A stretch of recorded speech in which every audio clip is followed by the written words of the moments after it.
I continue to thank you people for your continued engagement and support of what is happening in their country today. Let me start today by most sincerely express my heartfelt gratitude to all those who supported us in 2023 election, especially the youths and first-time voters who sacrificed everything, despite all the obstacles, distractions and everything, to support what we're doing, believing in the possibility of a new Nigeria. Today is the beginning of our financial accountability, especially the crowdfunding managed by a team led by Aisha Yusuf. And she's the one that will do that. We'll follow up after her presentation. Thank you for your support. In the right direction. But you see, as you are doing this for your campaign organization, what becomes of the party? There are so many allegations. And somehow you have not spoken. Abure, the chairman, has been accused of stealing money. Even Aisha herself was accused. So, what is your comment to that? What we're doing today is distant and completely separate from the party and the party fund. We're just dealing strictly with Obidati campaign fund.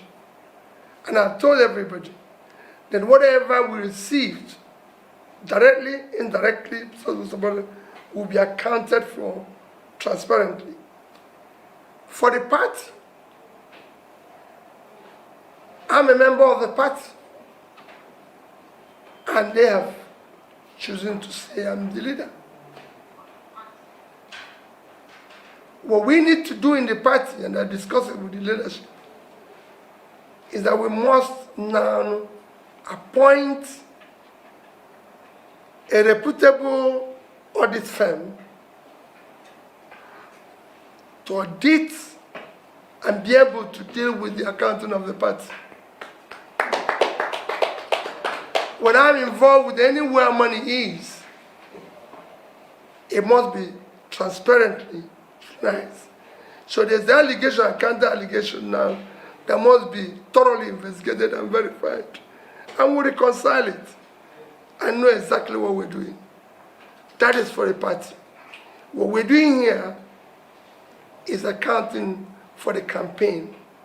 And I'm using the opportunity also to appeal to various support groups or individuals and parties that receive some form of funding to support what we're doing, which we're very grateful to account to those they receive it from. Because there's some people who supported some support groups, there's some people who, even abroad, who collected money and said they're going to use it to work in the north and everything. We were not stringent that everything you collect must come to us. But we want whatever is collected to be accounted for. And that's why we're appealing to the public. If you think this happened and everything, let us know. Can I before you go, okay. Thank you so much.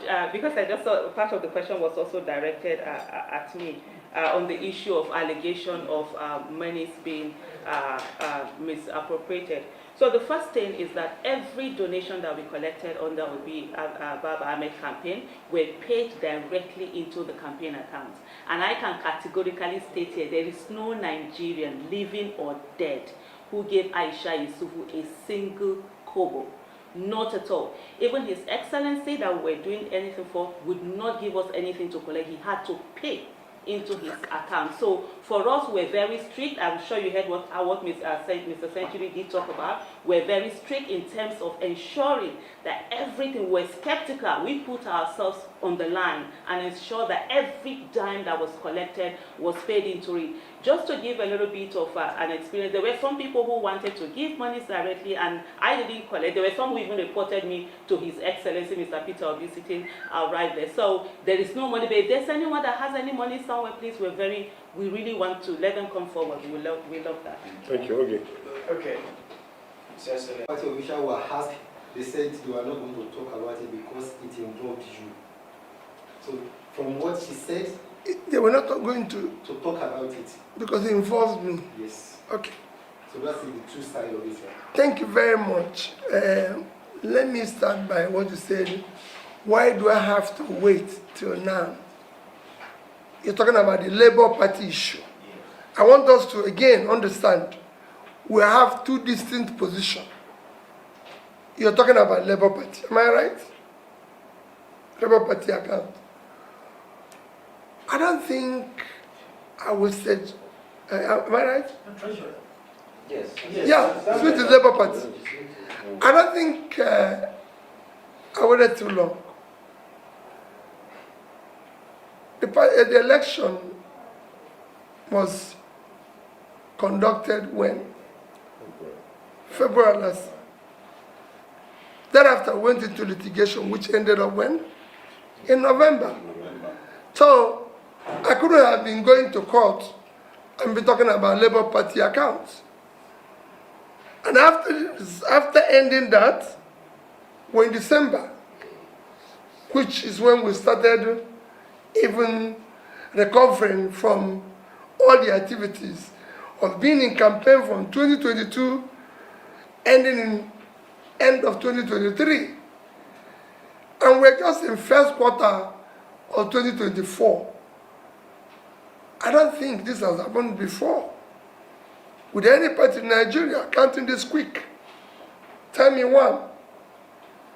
You know, in Nigeria, we're used to blaming those who want to do the right thing and leaving those who have been doing the wrong thing over the years. We are now accounting immediately within the first quarter of 2024. I remember when the case ended last year, I said, in 2024, we'll spend it going around to talk and everything. And we just started the process. I could have been calling auditors last year. We're now going to call them and everything. And again, like I said, this is not, I'm not involved in the party accounting. I'm not part of the party management. If you know how party function, the party is being run by the elected executives of the party for National Working Committee to that, which I'm not signatory.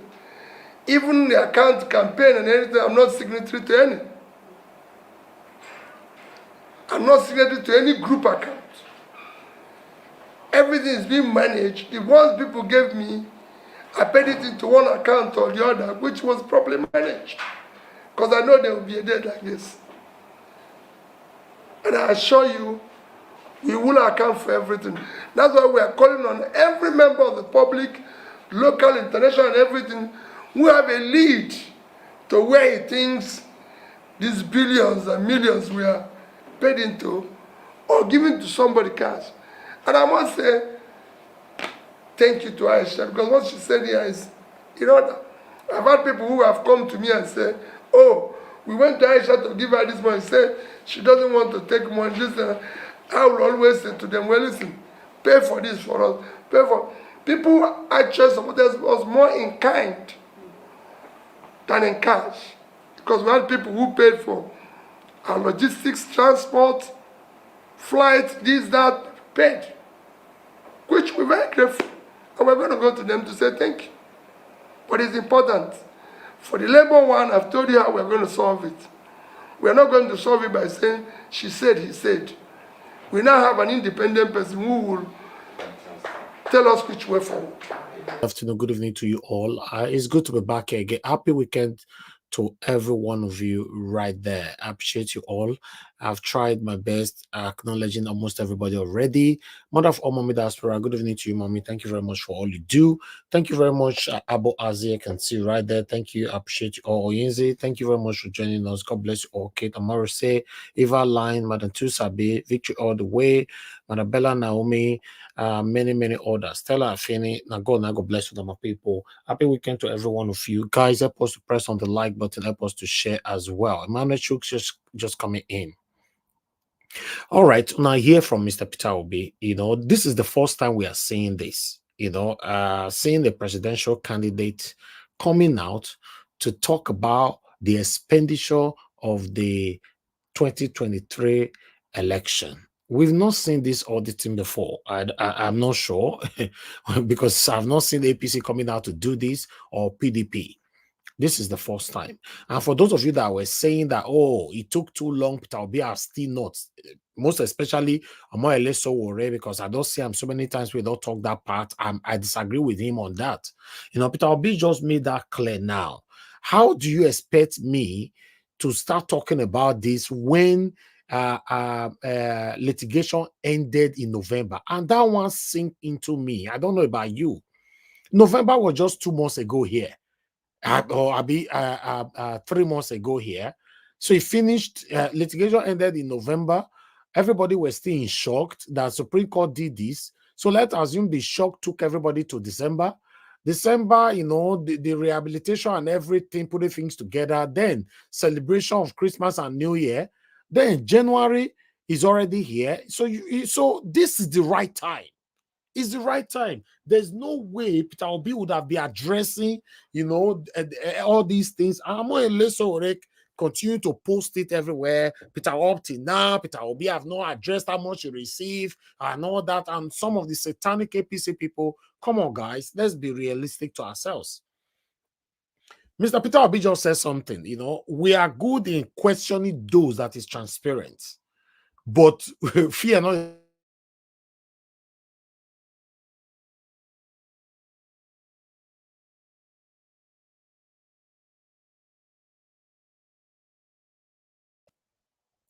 Okay, I guess you guys can still hear me though. Yes. How many times have you people questioned APC or PDP, to come on the public space to give account how they spend money and all that? Peter Obi is a transparent person. When it comes to Abure, Peter Obi just stated that, yes, I'm aware, that yes, this whole thing is going on, but I ruled for 8 years as a governor of Anambra State. He quickly disassociates himself out of it first. And he told them, please resolve it. He told them, please resolve it. That is it. What else do you guys want him to do? If maybe Abure could not resolve it internally and Mrs. Olushina came out to talk to the public, let them sort themselves out. But meanwhile, I would like to quickly say, also to say this quickly here, to let people know that some of you that is not happy because some of you still sending me a continuous messages and all that we should forget about this Abure issue on our platform. Some of you are saying that is a distraction. Some of you are saying that is this and all that. Some of you are calling me a bad person, that I'm already attacking a Labour Party now that I was pretending all this. Why? I don't understand what you guys want. I've told you guys before my person, and that can never change. I stand for what is right 100%. I don't know what is your problem. Just since last night broadcasting now, all I receive is different kind of messages and all that. Listen, why are you, let me ask you guys a question. Why are you calling this a distraction, for Christ's sake? Now, we discussed Tinubu on this platform. It's not a distraction, right?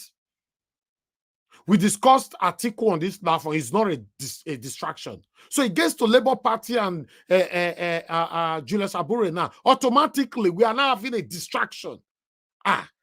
Sometimes I don't understand though. It looks like our problem is huge in Nigeria. To be honest, our problem is huge in Nigeria because we are very selective on the kind of things that we can talk about. I'm not part of it.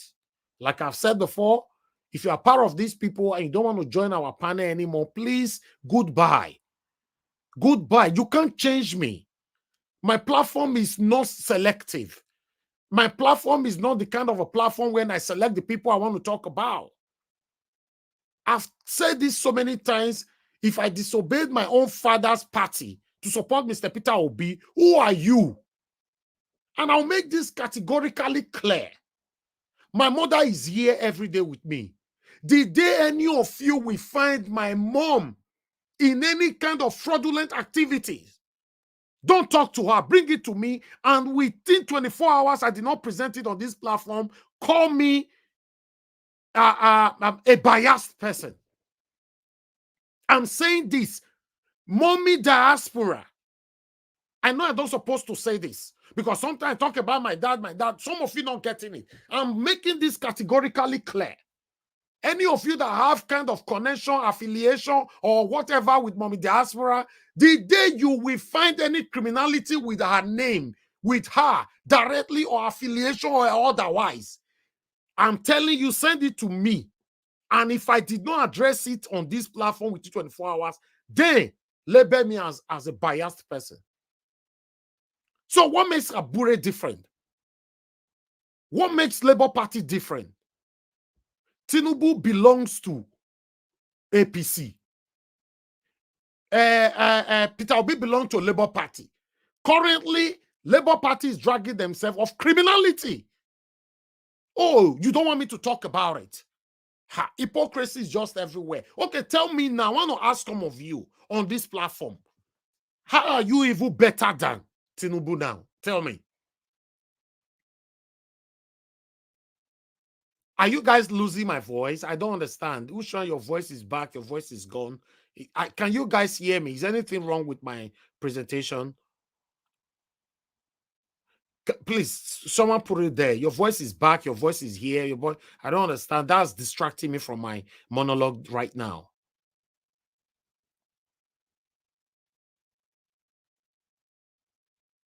Everything is good, right? Okay, God bless you all. Thank you. Come on, guys. Come on. I am not part of it. I am not. Please count me out. What I stand for on this platform, I've said it. I've demonstrated it so many times, is a better Nigeria. A country where I can be proud of. A country where I can travel with me, my children, my family. I will go to Nigeria without fear of anything. That is what I'm fighting for on this platform. I'm not fighting anybody on this platform. I'm not fighting Abure. I'm not fighting Tinubu. I'm not fighting Obi. I'm not fighting anybody. I'm fighting for Nigeria to be better. And anybody, a man or a woman, whoever you are, and you are part of the reason why you and I are not enjoying Nigeria today, I will call you out on this platform. It doesn't matter if you are my mother, you are my father, you are my brother, you are affiliated with me. Please, you guys just let me be. A lot of you guys are confusing me sometimes. I have to say this because sometimes when you don't cry out, people just think everything is fine. You guys are confusing me. You are confusing me. Trade here, trade there, trade. What's going on? Did anybody pay me to do what I'm doing here? Have I ever come to anybody's inbox to ask you money? Have you ever directly or indirectly paid me money with a condition? So why can't I have my freedom of expression and speech here? Or stand with what my platform stands for? Please, please. Labour Party is covered right now with criminality. It's their duty and responsibility to clear their name. Not me. Not be Nigeria was go clear their name. Let's get that clear. Thank you, everybody. Good morning, good afternoon, good evening to every one of you right there. I'd like us to quickly listen to this from Omoyele Sowore for the next 5 minutes. Then we take it from here. God bless you all. Bakari. This development was made known in a document by the attorney.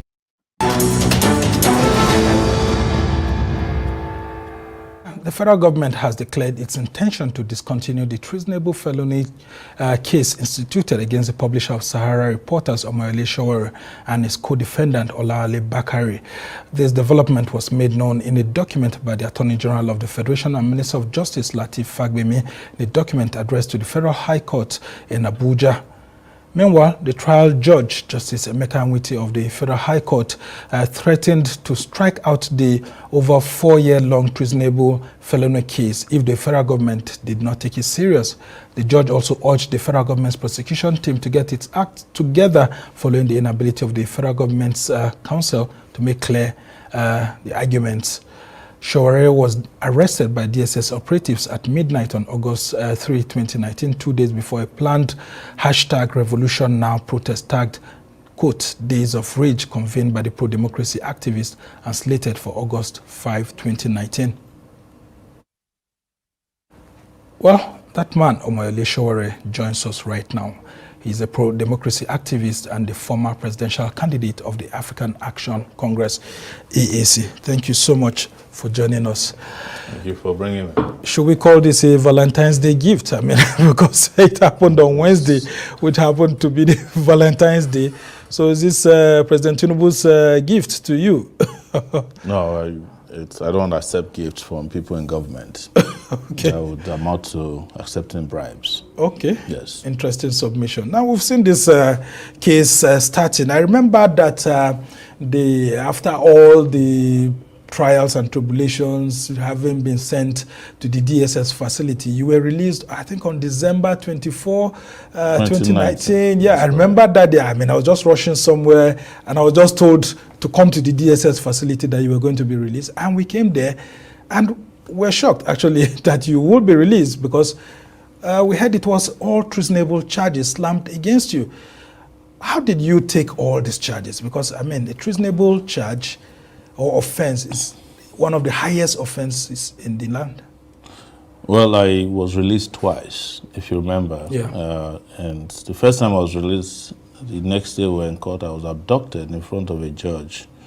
And then, so my release wasn't done out of generosity. It was the judgment of the court that was being implemented after a lot of pressure, especially after that egregious attack on me inside the courtroom, which you have seen. I knew from the beginning that this wasn't going anywhere. As a matter of fact, I had warned them before we even did the protest that this case can never be prosecuted. And I have a video to show for it. I know that my role was historical, and judges have never succeeded in trying history. Otherwise, they will become a footage of history too. So it's happened before, but it's important to understand that the mentality of our government is to first and foremost suppress whatever is the truth and things that they're not comfortable with.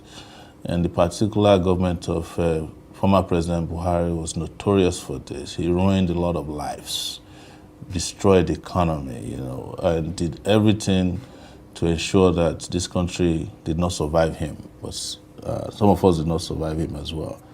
And I happen to have survived him. Not only did they do this, they shot at me at close range with a federal riot gun at once.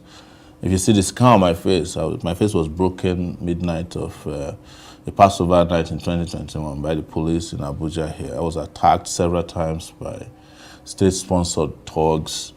So many things happened. My brother was shot dead on a highway between Ore and Ondo State. My mom fell ill. She had stroke and last 4 years has deteriorated. My kids grew up without me. My wife I haven't seen in close to 5 years, since July of 2019. But I've weathered the storm because I knew that if you go in the direction that I chose in life, this is going to happen to you. And this is not the first time. It happened to me in the university. I ended up spending 6 years instead of 4 years at the University of Lagos. Yeah. Okay, there you go. NLC have declared a nationwide strike over economic hardship. So let's quickly take here. I'm not going to take much on it. Joe Ajaro, NSC president, disclosed this at a press conference on Friday, which is today. Mr. Ajaro stated that Labour Party will down tools on February 27th and 28th in protest against economic hardship in the country. On February 8th, the NLC and the Trade Union Congress issued a 14-day nationwide strike notice to President Bola Tinubu's government. So But now, yes, they have declared it today, which is going to kickstart from on the 27th and 28th of February, which is next week, right? It should be. I don't know. Yes, so that's what they did. But nevertheless, I just wanted to quickly take that one right there. So bear with me. Let's quickly do this. I still have other stuff to present to you guys. Let's quickly do this together. Okay, for the estimate that I was talking about, let me quickly bring this to the screen. You know, whatever we say here, we try to tally it up before some people will say, oh, where you see them from. Inflation cement price hit 15,000 naira in Abuja. The price of 50 kilogram bag of cement in the Federal Capital Territory has escalated to between 10,000 naira and 15,000 naira. A recent market survey carried out by Daily Post on Friday across Gwarimpa area in 10, Kubawa, Logbe, and Dawaki revealed that Dangote cement is priced at 10,000 naira per 50k bag, while Boa cement is at 15,000 naira as of today. But meanwhile, I'm just going to take this off and quickly come up with something else for you, you know. But meanwhile, let me accept the people that I already have here with me quickly, and we'll take it from here. Thank you very much, my people. Please off your camera, madam, please. You know. All right. Let's take it from here quickly. Guys, help us to press on the like button. God bless you all. One moment, please. I'm here with you. Just bear with me. I'm trying to bring because I have a couple of articles for you guys here, but I really want to present it. But before that article, we have another video here of some women complaining. You know, let me put this over the current hardship that is hitting Nigeria dry. Okay, let me put this on screen sharply. Listen to this. 70 naira ní tẹ́lẹ̀ swag tan rand 50 naira ó ti jẹyọ kan 700 naira. ọmọ mi lọ sọ sọ fún ọmọ ẹ̀ mo ní mi rò pé máa lọ school lónìí. ọmọ ní ìsìn ó lè jẹ bọ́tà lórí búrẹ́dì mọ́ o 70 naira ní tẹ́lẹ̀ ó ti di 1.4. ó gbọ́ wọn kíní kékèké táwọn ọmọ yẹn rà ní 20 naira kò sí mọ́ 60 naira 70 naira ni very soon 50 naira náà máa go out of the way àwa kó 100 naira so kò ní sí àtúnlẹ̀ fọmọ ẹ̀ ní 50 naira lọ ra nǹkan jẹ mọ́. ẹja ìmọ̀ ẹ̀ tí wọ́n ṣe ìwà ọ̀gẹ̀dẹ̀ jẹ́ o wọ́n ṣe wọ́n ṣe o sáfẹ́ pa wá kú. ó pọ̀ ju òye èèyàn kankan lọ olówó gan ti di tálíkà. kò sí ohun tí òun ata náà wọ́n àtàwọn gógógó látàrí 1000 nìyẹn gbogbo kò báyìí lówó ebi ń pa wá.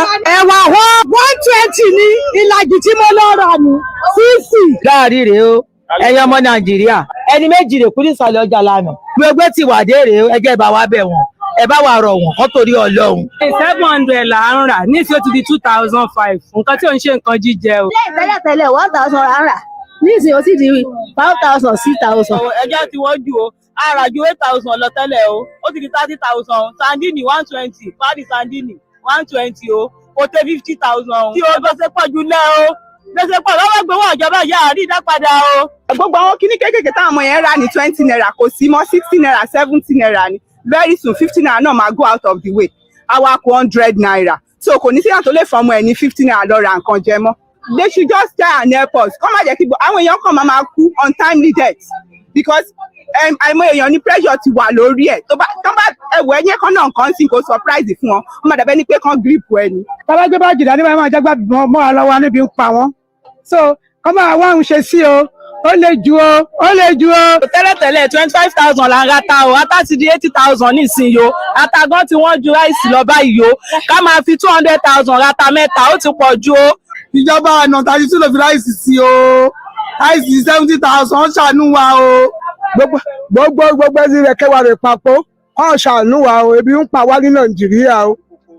ó kan kókó bẹ́ẹ̀ ni torí pé kí ni 200 naira la ń ra ìgbàdo ní ìsìn 1,000 naira ní ike ìgbàdo ní ìsìn àwọn ẹlẹ́rọ náà dẹ̀kẹ̀ ní tábánà máa jáke márùn-ún ní ìsìn 2,000 naira lọ gbà lọ́wọ́ wa o. bàbá mi ò ti di bú. ètè gidigidi gan abẹ́ni. All right, let me stop that right there. Not be small fights.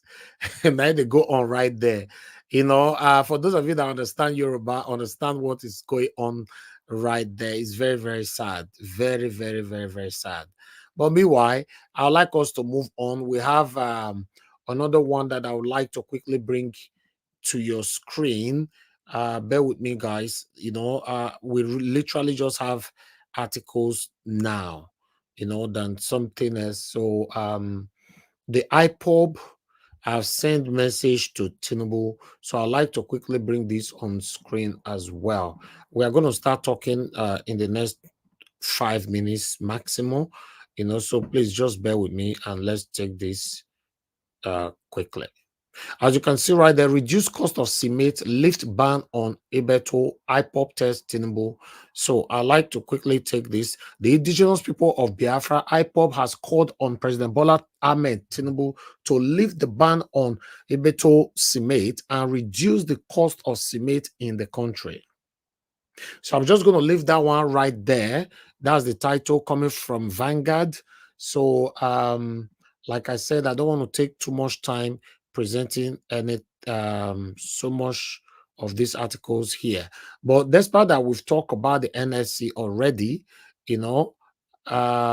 yes, we talked about it already. So there's no need to expatiate on it. I'll just let that go because of time. But meanwhile, I still have another one here from People's Gazette.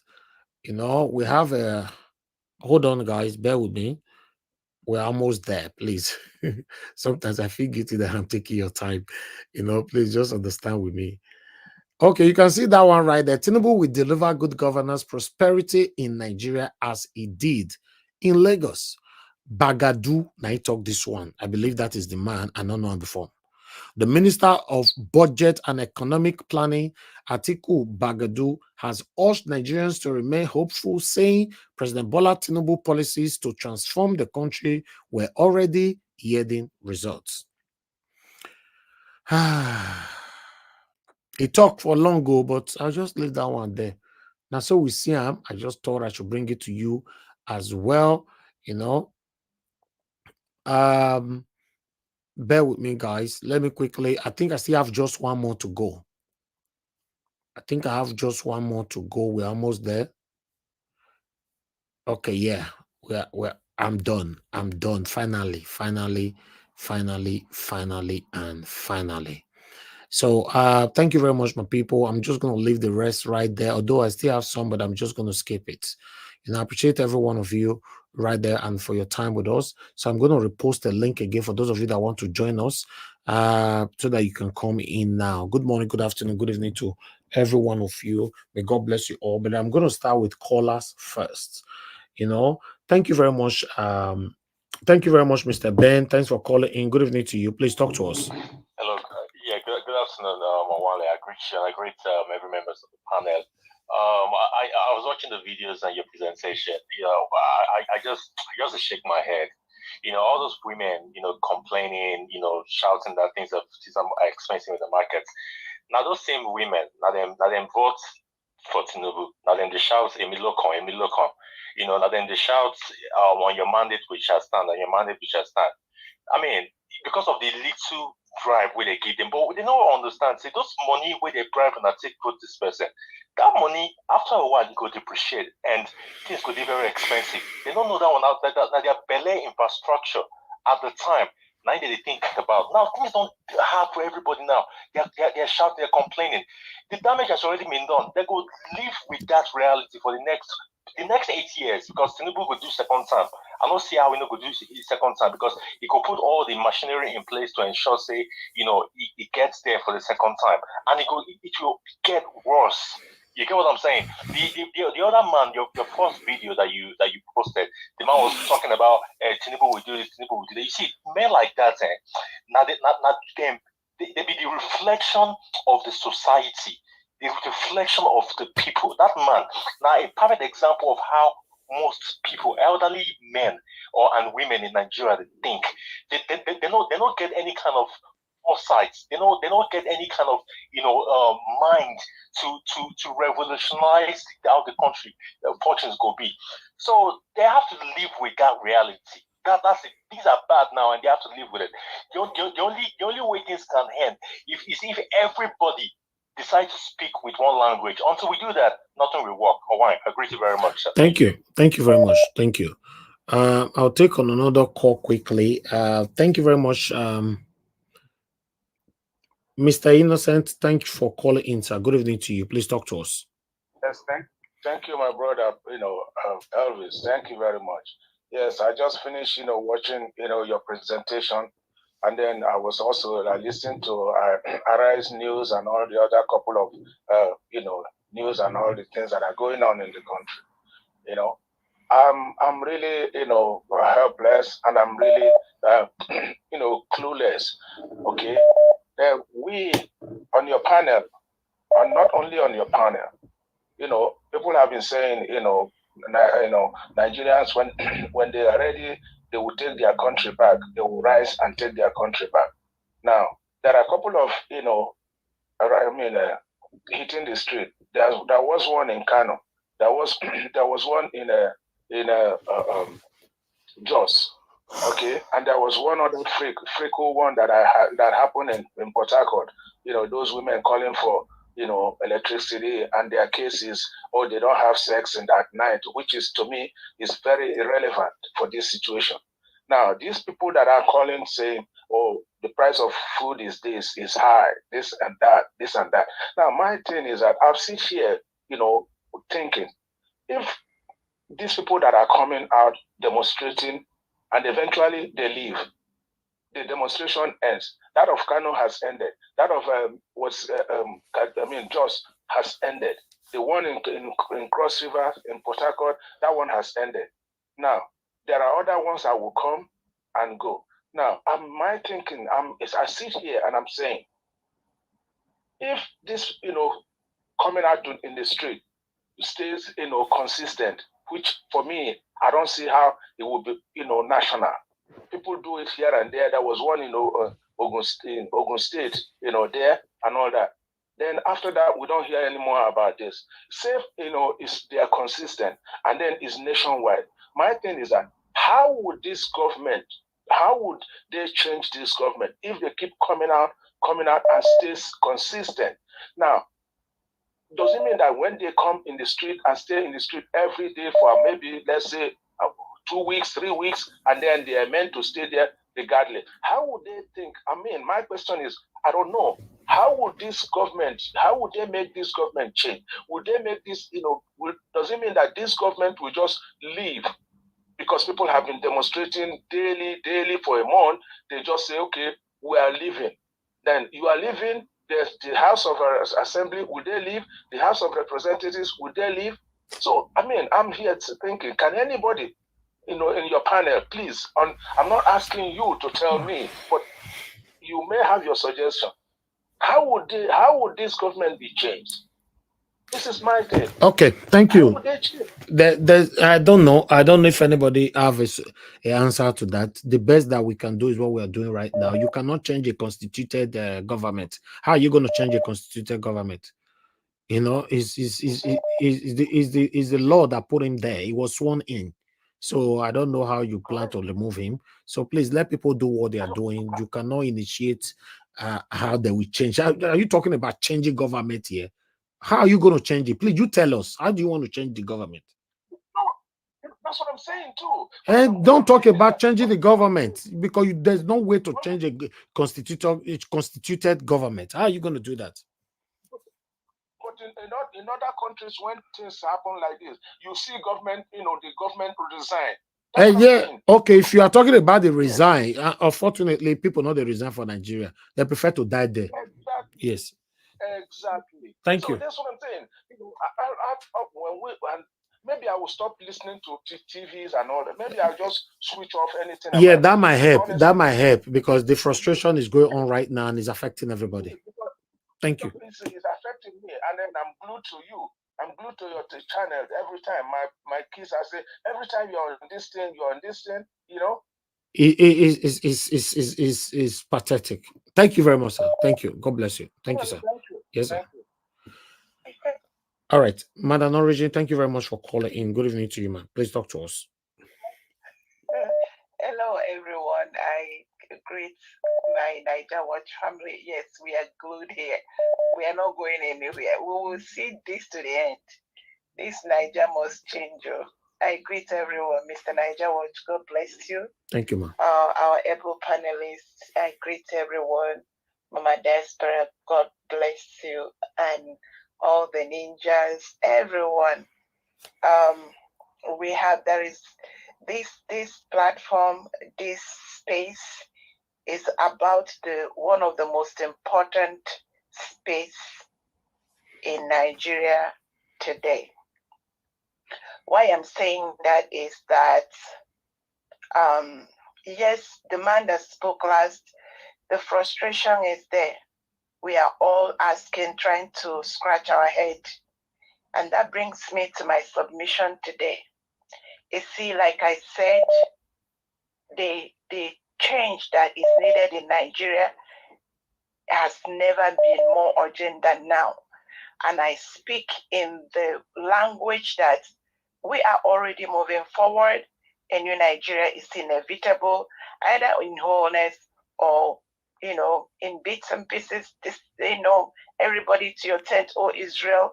We are Nigeria people, the indigenous people, the people that have been suppressed, oppressed, repressed, depressed, everything pressed. They are tired and they are ready. It does not matter. What I want to make clear is that, one important thing, the fundamentals are very important. We keep our focus on the fundamental problem and then how to take care of that problem. You see, I want to address Mr. Shawari and two other parts of people that are facing the same thing. They want the same thing, but they are using different approach. I want to make it clear to them the fact that people like Mr. Niger Watch, Mr. Peter Gregory Obi, and a few others are non-violent crusaders does not remove the important things they are doing. In fact, Mr. Peter Gregory Obi have single-handedly, and I don't have the money he has, but he has used this money. That, in fact, if he didn't do anything for me on this planet, the fact that he was able to take this judiciary and expose them is like me. I am grateful to him forever because I'm a beneficiary of when the law works. I have used it by myself, and I know that when the people are, given opportunity to speak for themselves, when people are protected by law, that may be one life, the lives of people are saved. But in Nigeria, it is the law that has kept us where we are today. So wherever you are, Mr. Peter Gregory Obi, let me call the name I'm known for here. Madam Origin, say I am forever grateful to you. And Mr. Niger Watch, you see all these panelists. You see, Mr. Shawari was talking, that was why I was a little pissed yesterday when they were talking about you can't just grow with trashing everybody else or making character assassination or demeaning. That is number one problem that our governance have. Because they have meant to have the person that has power or the if you're able to oppress the people, then you are somebody. No, they are nothing. Anybody that must stand on someone else, that must oppress the people to gain anything is nothing. Is nothing. Whether they are president, anything they like, let them call themselves. They are nothing. Because you can't. Humanity, everyone have right to life. And if you do not respect the sanctity of life, you are nothing. Your own life is worth nothing. And let me say one more thing before I drop it. Mr. Niger Watch, please keep on. The panelists, you people are spending time here. This time you're spending is what is needed. And however, you can do it. Just pick up your own template. You have your own template. Don't mind all this one. You have your template, you have your strategy, you have your... Keep thinking. There is a solution. And as we all are here, the market women are shouting, the people, everybody is saying, it is working. The only thing you can do is to keep your mouth shut. Keep saying it, keep singing it. Let ideas come. Another way is to make sure you do not think like your elders, because they are the number one problem. They have refused to look into the matter and face the matter, embrace the matter, and say something needs to be done to defend democracy, defend humanity, defend dignity, defend the integrity, defend truth. Elders, go and find truth and defend it. That is the number one problem. And don't forget to release Martin Namdekaro. God bless you. I rest it there. God bless you, ma. Thank you very much. Thank you. All right, before I will move on, because of the submission from Madam Origin, I would like to ask you guys that you see, we are few that is left right now that is doing this, doing whatever we're doing as a collective effort to make sure Nigeria is better. But I noticed that the encouragement is not really there. You know what I mean? Yeah, that the encouragement is not really there. Sometimes when you don't say it, people might just think it's normal. Yes, I know one or two persons on this platform that just, okay, they encourage me that here privately and otherwise. But we have a dollar sign on this platform. Sometimes people put $2 for 6 hours will be here. Do you think that is nice? I don't understand, because you know, when you say this, your enemy read meanings to things like this. Oh, why is he talking about this? Why can't I talk about it? Why? How do we encourage ourselves for us to glue together and for us to do the right thing? It's a huge question that I kept asking. You know, I will continue to ask and ask and ask and ask, because this is not nice. I was watching Daddy Freeze this afternoon. Guys, hold on. I'll pick your call shortly. Let me quickly divert. I was watching Daddy Freeze. You know, Daddy Freeze is a big name. You know, is a big name that is already big or something like that. But things that I cannot say. Sometimes even me, I'm shy. I just thought, okay, there's no need to talk about these things. I was surprised that the phrase was communicating, telling people, if you don't support me, I will end this show.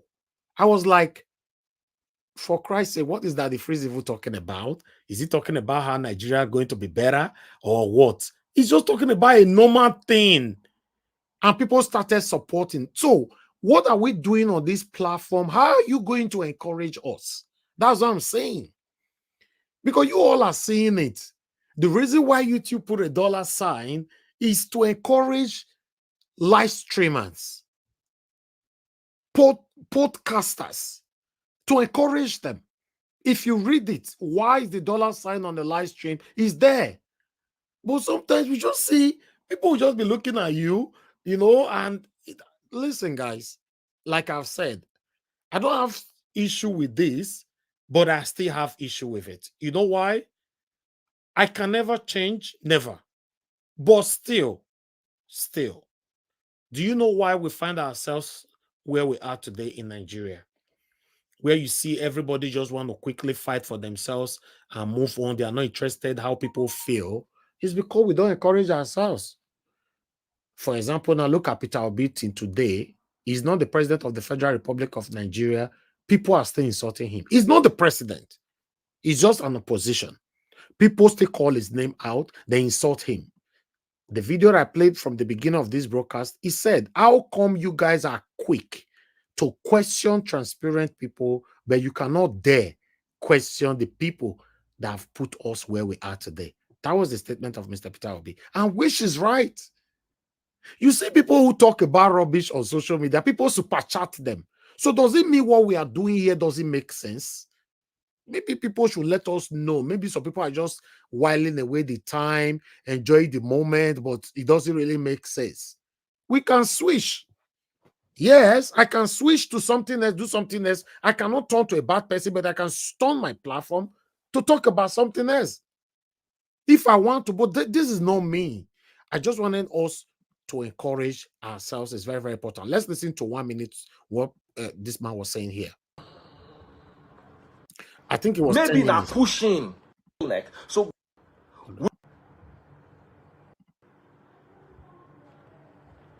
let's see. I'm not sure of the minutes, but I just want to forward, rewind. You know we are not particularly well behaved. If you are watching on TikTok, double click the screen, double click the screen, double click the screen, pop that money gun. If you are watching on TikTok, oh yeah. You know, I did not bring YouTube live. Instead, I bought TikTok. Because I believe, say, TikTok people get money gone. If I not see 10 money gone in the next 5 minutes, I cut TikTok, put on for YouTube. TikTok, any binu new, I go cut to now off if I not see money gone. This one now for sale now. I don't go sit down, analyze situation. Make I not bill you gate fee. That year don't end. When I know check dollar.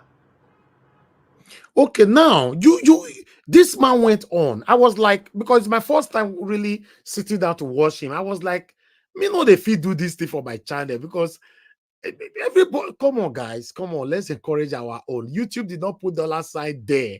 Same when I they look everybody type thank you, Najawa, thank you, Najawa, thank you. I don't understand.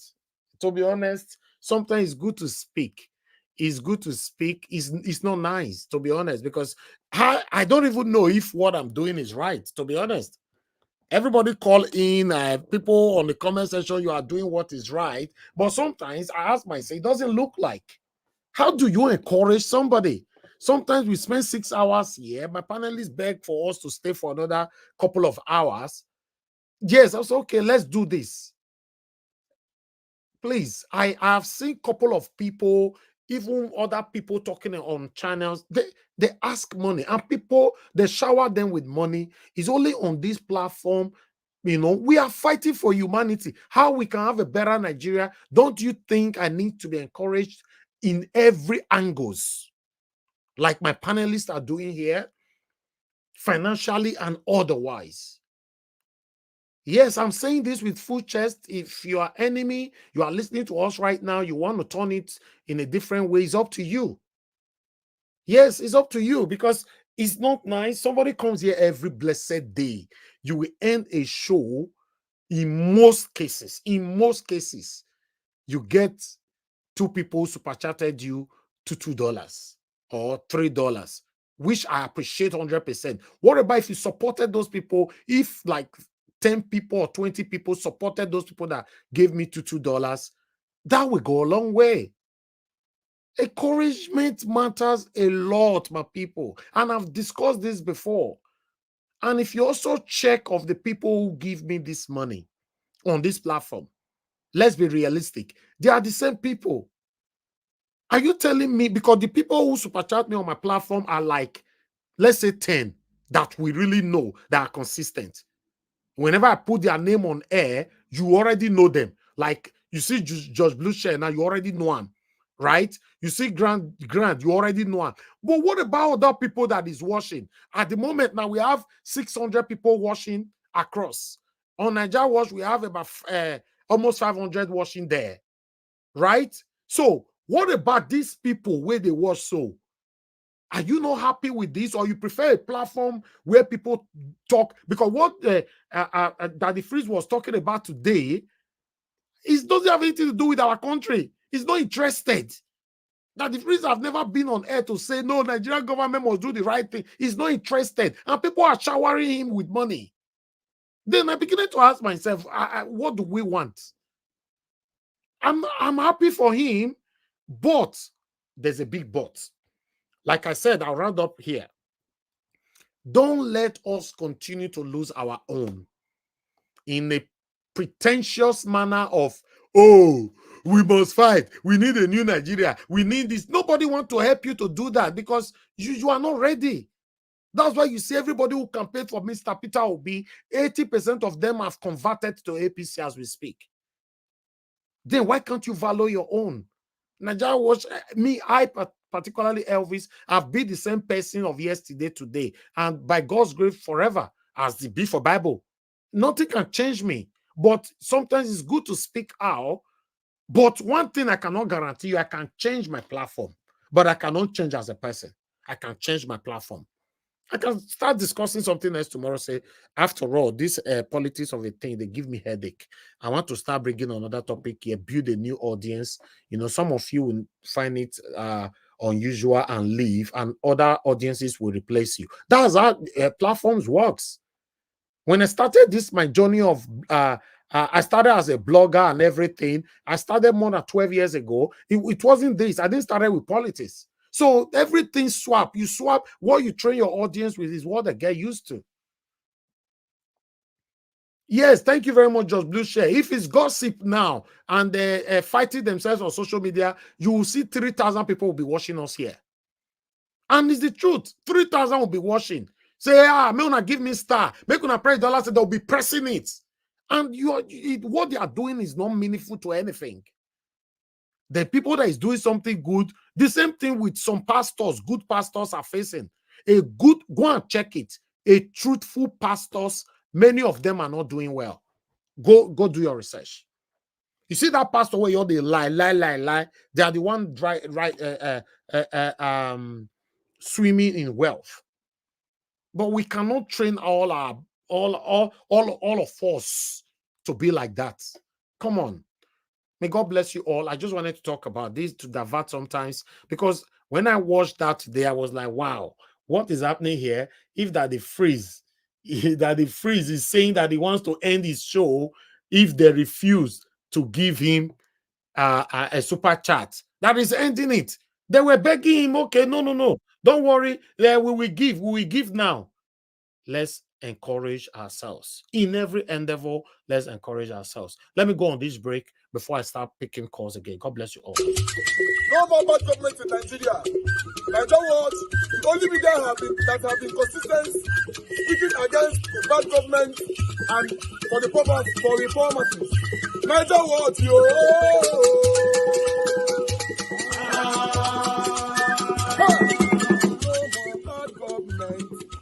No more bad government. Niger what? No more bad government. Niger what? No more bad government. The only media that have been speaking. No more bad government. The voice of the voiceless. No more bad government.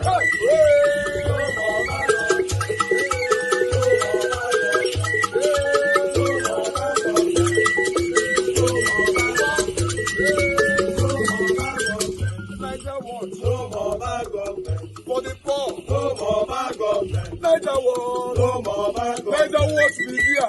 No more bad government. No more bad government. No more bad government. In Nigeria, no more bad government. No more bad government. No more bad government. The only media, the number one media in Nigeria, no more bad government. That have been speaking against government. No more bad government. Niger what? No more bad government.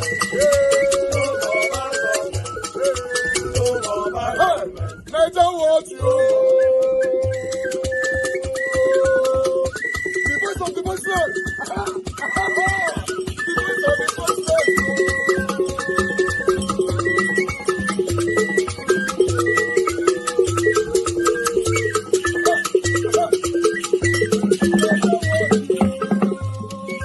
Voice for the voiceless.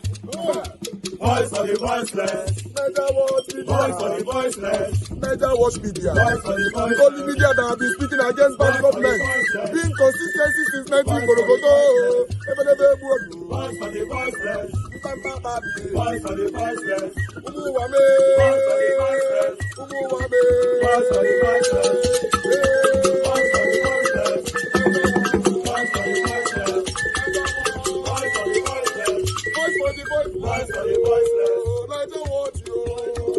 We have been seeing all you guys have been doing, and we recommending to everyone in Nigeria, saying that you guys are the number one. Niger watch you.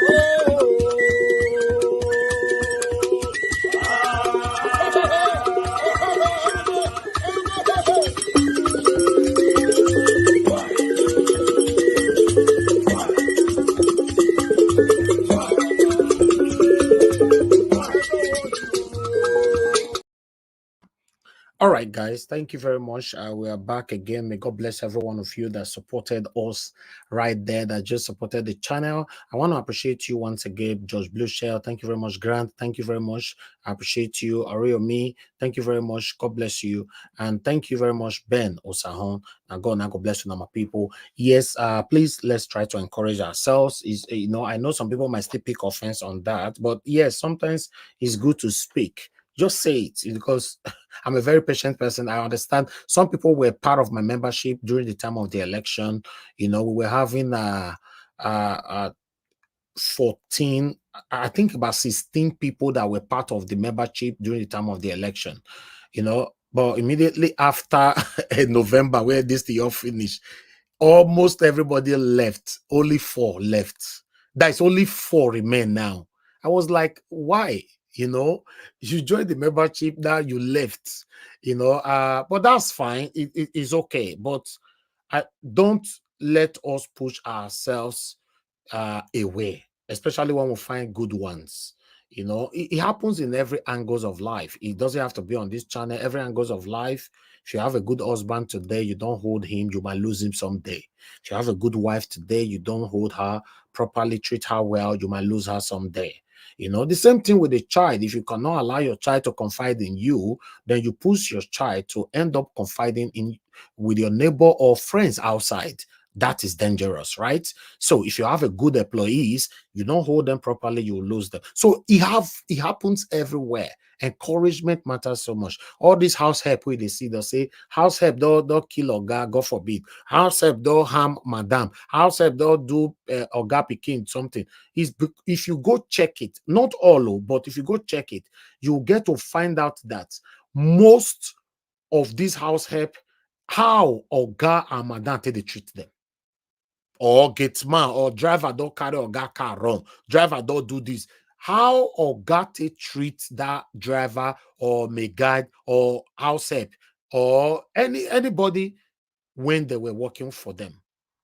Yes, many of you are guilty of what I'm saying right now. You have employees that work for you. You treat them like a tout, and like a nobody. You will lose them. Some of them, you lose them is even better. Some of them, you will lose them. They will also be running after your life, how to take your life, which is wrong. So please, let's encourage ourselves. It's very important. It's very, very important. Now, God bless you now. Thank you very much, Bensi Emmanuel. Thank you so much. I talk about it today now. At least 6 people support me today now, which I'm very, very grateful. But I want you guys to keep the consistency. The same way I'm keeping the consistency here. You don't need to give much. I just want to know you appreciate me. Yes, I understand people do say, oh, God will bless you and all that. I say big amen to that because prayers means a lot to us. But I will feel better if 20 people every day, just 20, just put one pound there. It makes me feel good that, okay, I see different color on my channel every day. But sometimes you talk 6 hours, people will just be looking at you. It's not going to take us anywhere. Now, God bless you, my people. I wanted to address this. I think I needed to address this. Now, God will bless every one of you who understand what I'm saying. And for those of you that will take it in a different way and all that, I will urge you to please open a platform and just do what I'm doing for like 1 month, only 1 month. If you feel do them like that, only 1 month, don't take a break. Then I think you have value for me. You will respect me. I used to have somebody that were working with me here on this platform. He did something, wanted to close down my channel, evil person and all that. But he vowed, what he said on my, he started his YouTube channel. On his YouTube channel, we still have the video to today because we caught it. You know what he said? No man, I just watch, between now to because he used Pigeon, that's why I'm using Pigeon. Between now to the next 6 months, I will have more than 5,000 subscribers. I will have more followers. Who be the big followers they give them before? Not be me and all that. We were watching the person. We're watching. Till now, the person left my channel about 2 years ago, almost 3 years now. That person still have 350 subscribers for the past 3 years. Not even one. He could not reach 1,000 to get monetized. That is how God works. But because of pride, for you to now come back now to say, my brother, not your verse, I don't see the work where they do, but pride not to let people come back again. Some of you know the person why they talk for here. Till now, he could not hit 1,000 for almost 3 years. He left my channel. So please, let's encourage ourselves. God bless you all. I would like us to move on. Some of you were calling in earlier on, so I'm still going to give opportunity in the next 20 seconds. If you want to call in, quickly call in so that I can go back to the panel and allow the panelists to start talking to us. Now, God will bless every one of you for your understanding. Please don't twist my words. Understand with us. And meanwhile, I addressed something earlier on before somebody called in. Please, I don't want to offend anybody, and you know yourself. I know you are listening, or some of you are listening. Please, just let me do my job how I want to do my job. I have so much respect for you all. I'm not here to favor one and disfavor one. Let me do my job. I cannot criticize Tinubu here, and then when it gets to me, you say, "May I not criticize myself?" Or when it gets to my mother, you say, "May I not criticize my mother?" No, I can't stand on that. Just let me do my job, my people. Now, God bless you now. Thank you very much, Mr. Shimize, for calling in. Please talk to us, sir. Good evening to you. Hello? We can hear you, sir. Go ahead. Yeah. Don't worry. We'll be supporting you, both kind and the moral. Thank you, sir. Thank you. All right. Yeah, I heard all what you said, and it good. Like when somebody, like the way you're coming out every day, at just show appreciation, I myself, I would try to do something for you. You are trying. It's not easy, over 2 years now, which I join I know I come about this platform. It's not easy though, keep it up, and we will try, and the much we can. Thank you very much, sir. The issue of Niger Watch, the messages you're getting or the text you're getting is because you are the moderator. They want you to kind of stop some which you don't like to stop when somebody is saying something. Unless that person is going out of the way of the platform, that's why you're going to stop the person. But when the person is talking about the video you showcase, you don't like to put mouth on, unless you want to direct somebody. Then the one thing I want to say there is this. I think what happened yesterday, I see it. There's something we normally do back in Nigeria. When we call, they will say ole. Everybody will just start chasing the ole. You never know what happened. You talk before you know it, they put the tire, they point the person. You never even come say what happened. That's what was going on yesterday. There's one guy that we are correcting this in yesterday. I don't know his name. That's where I stand. So I said, let this matter. Yes, women can. I know the women who they are.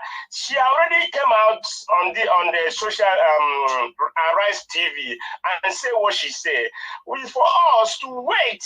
That's why I say I begged yesterday. Say, people, please let us calm down so that they won't jeopardize this platform. Because when you hit so hard on something that you haven't known, and you, Elvis, we are correcting this, but it's allegedly, but some people are saying no, so persecute him, crucify him. No, it's not that way. People need to calm down so that they won't jeopardize the platform. Please, this is what I'm saying on that side.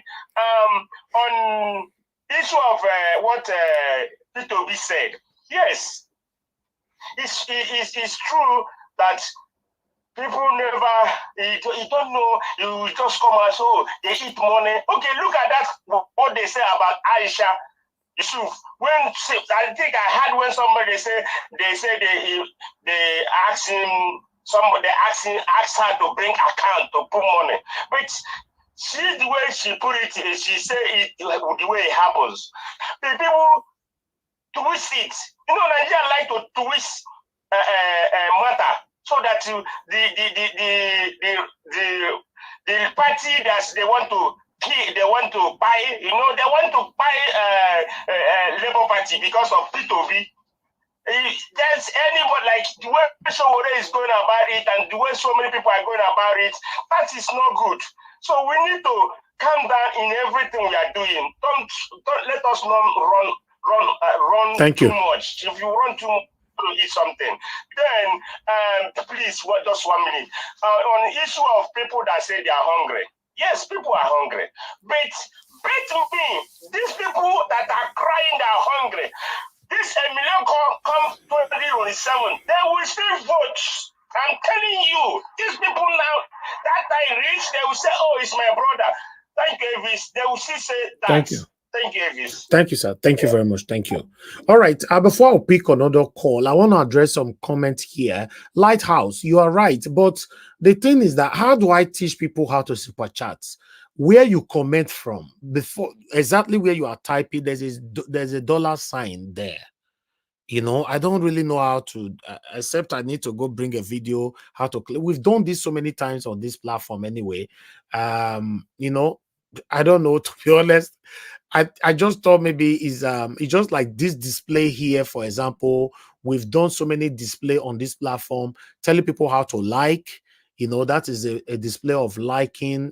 People told me, no, teach people how to press on like button. And I don't think we still have the one for the super chat already. Yeah, I will see how we will put that together to show people, but I thought maybe it's just easy. Yeah, we also did this one. Remember, we did this one, super thanks, that you can press on that and click on super thanks. Super thanks is only for after videos. It is not on it's not available on the live stream. Yes, which one again? I think, yeah, that is literally it, but I don't have the one for how to do super chat. Thank you for bringing that on. I think I need to work on that. Maybe some people don't know how to do it. I'll work on that. Then I have another comment here. Let me from Hallelujah. Hallelujah. You said Naija was your monthly donation is set to only $59 highest. I believe some people will like to give up to 100 or 200, even more. Please check the settings. The reason why I set it like that, because I don't want to put people under pressure. That's why we put the highest there. Let's assume 20 people give $50 or 10 people give $59. I think I'm satisfied with that. Putting it on $100 or $200, I think that is like, I thought it's a greed. That's why I left it on 59. I just wanted to address that.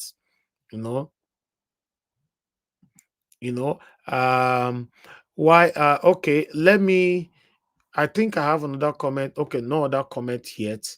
Okay, let me pick calls. Thank you very much for those comments. God bless you all. I just wanted, if I didn't see your comment, please, I better make an novice. Mr. Alex, thank you very much on the phone for coming on the phone. Good evening to you. Please talk to us. Yes, can you hear me? Am I clear? Because my internet has been blocked. I cannot even come online. Yes, yes. Join you. Yes, we can hear you. Yes. Yes. Yesterday, let me start from yesterday. Nobody crucified Mr. Abure. We were already saying it has been building up. It has been building up. It didn't start today. It didn't start yesterday. Before the elections, we've been hearing it, but Mr. Ivis tried to tell us we don't have that right. We have to be careful. He was trying to control, the way we come up with information that have not been verified. It has been building up. People have been complaining that their names were changed from the office of Abure, which is aware of it. Allegedly, people have been complaining. I know of a bus driver. People have been complaining that Labour Party has been sold. Why is the obedient movement in those states now quiet? What is going on? Who sold it? Why is everybody angry? We beat Tinubu and his billions in Edo State during the presidential elections. Edo State was the first state to be won by Labour Party. We beat them hands down. PDP that is in government in Edo State came distant third. APC with their crooked ways came second. So it has been building. Nobody will just come and say, catch him, crucify him. No, it has been building. This is just like the last straw that broke the camel's back. I just want to make that correction. It's been coming. Well, you cannot just keep, trying to defend somebody, and more allegations are coming up. It's somehow. And another thing, Mr. Naija was, another thing I want to say is this. Those who are complaining about food stuff, they've not started. We shouted on this platform. We yelled. We sang about it. We went to the mountain top. Some people went to as far as Mount Kilimanjaro to let them know that a drug baron has nothing to offer you as a president. Somebody who has a paper, what's it called? A paper evidence that he was involved in drug dealings. And if you know the character of drug dealers, they go after their money. They can wipe out the whole community just to get their substance or their cash. So what do you expect from a man who has been associated with narcotics, according to the American documents? A man that has no history, that has no forfeit or rigor. You guys were busy shutting us up. Is there a filling station where APC people or Yoruba people are buying fuel now? Cheaply? No. We sang about it. We brought our expertise. Doctors came on this platform. Lawyers came on this platform. Social scientists like me came on this platform. Diasporas screamed their throats out. They set their money. They yelled. They sang it. They warned you about this doomsday. And I told you, I personally said that dollar is going to 5,000 naira to $1. I said we are going the way of the Somalians. The way even Zimbabwe, even those in Mogadishu. Right now, those in Kampala, Uganda, they are mocking at us. Those in Asmara, in Eritrea, they are mocking at us. This is just the beginning. Guess what? Buhari's administration, according to Amnesty International, 1.1 million souls were lost. In 800,000 of those lost happened in the second tenor. In Tinubu's second tenor, it's going to be brutal.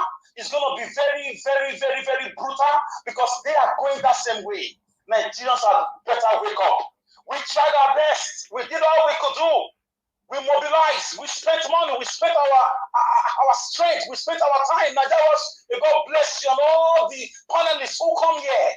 Everybody who work for Tinubu, one way or the other, directly or indirectly, buys markets. How are your parents, your cousins? How are your family members? How are your uncles? How are your age family members in Nigeria? How are they feeling?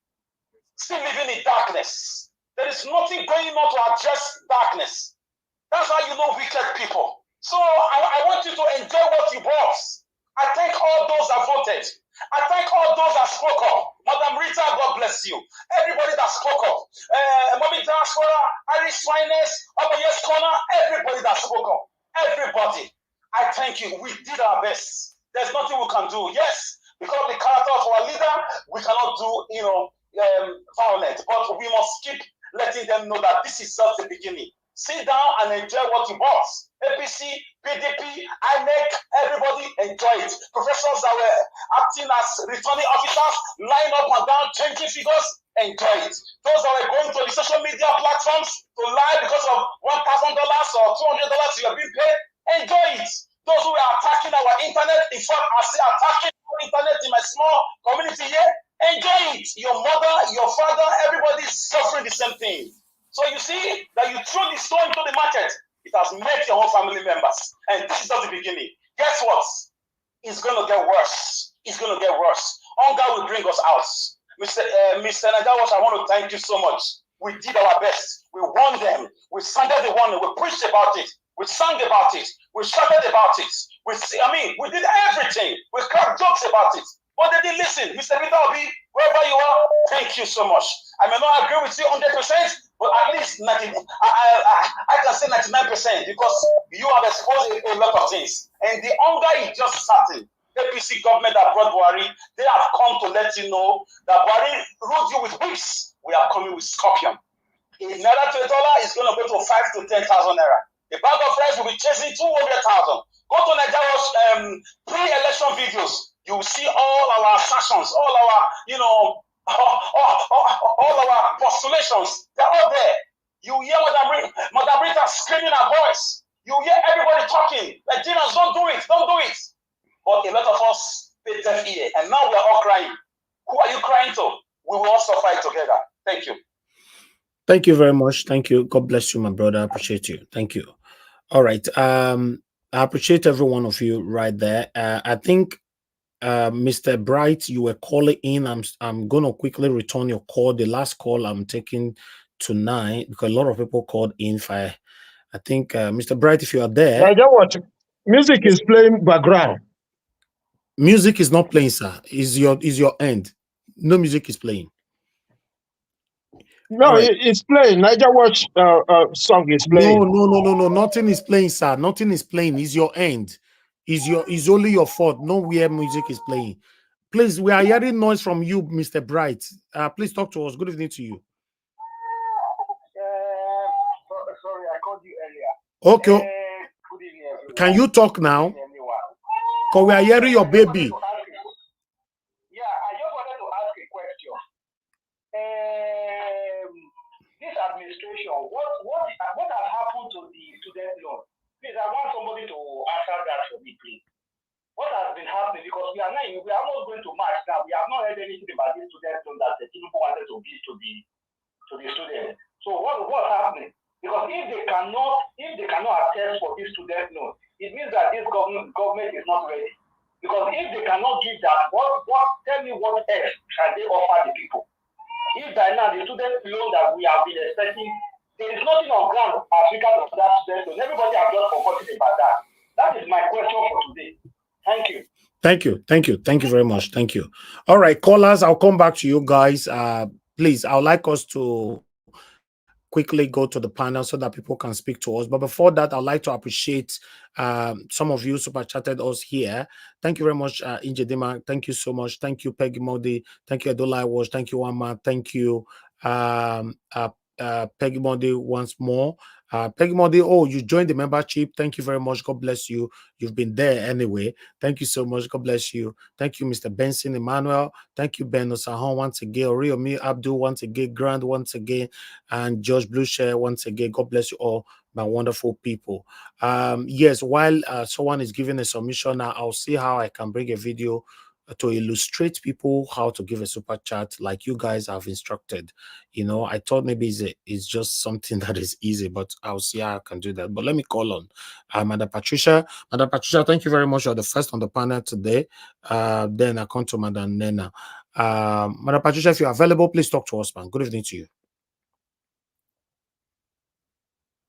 Okay, you are not there. I'll come back to you there. Madam Nena, are you available to speak now? Okay, Madam Nena, you're not also available to speak. So I'll go to Madam Luke. Madam Luke, are you three women? Okay, let's see. Thank you, Madam Luke. Thank you very much. Good evening to you. How are you doing? Yeah, I'm very good. Thank you. Please talk to us. You know, sometimes we step out. It's Friday. We're going to step out to cook and do some things. By the time we come back, person don't for break waste for step.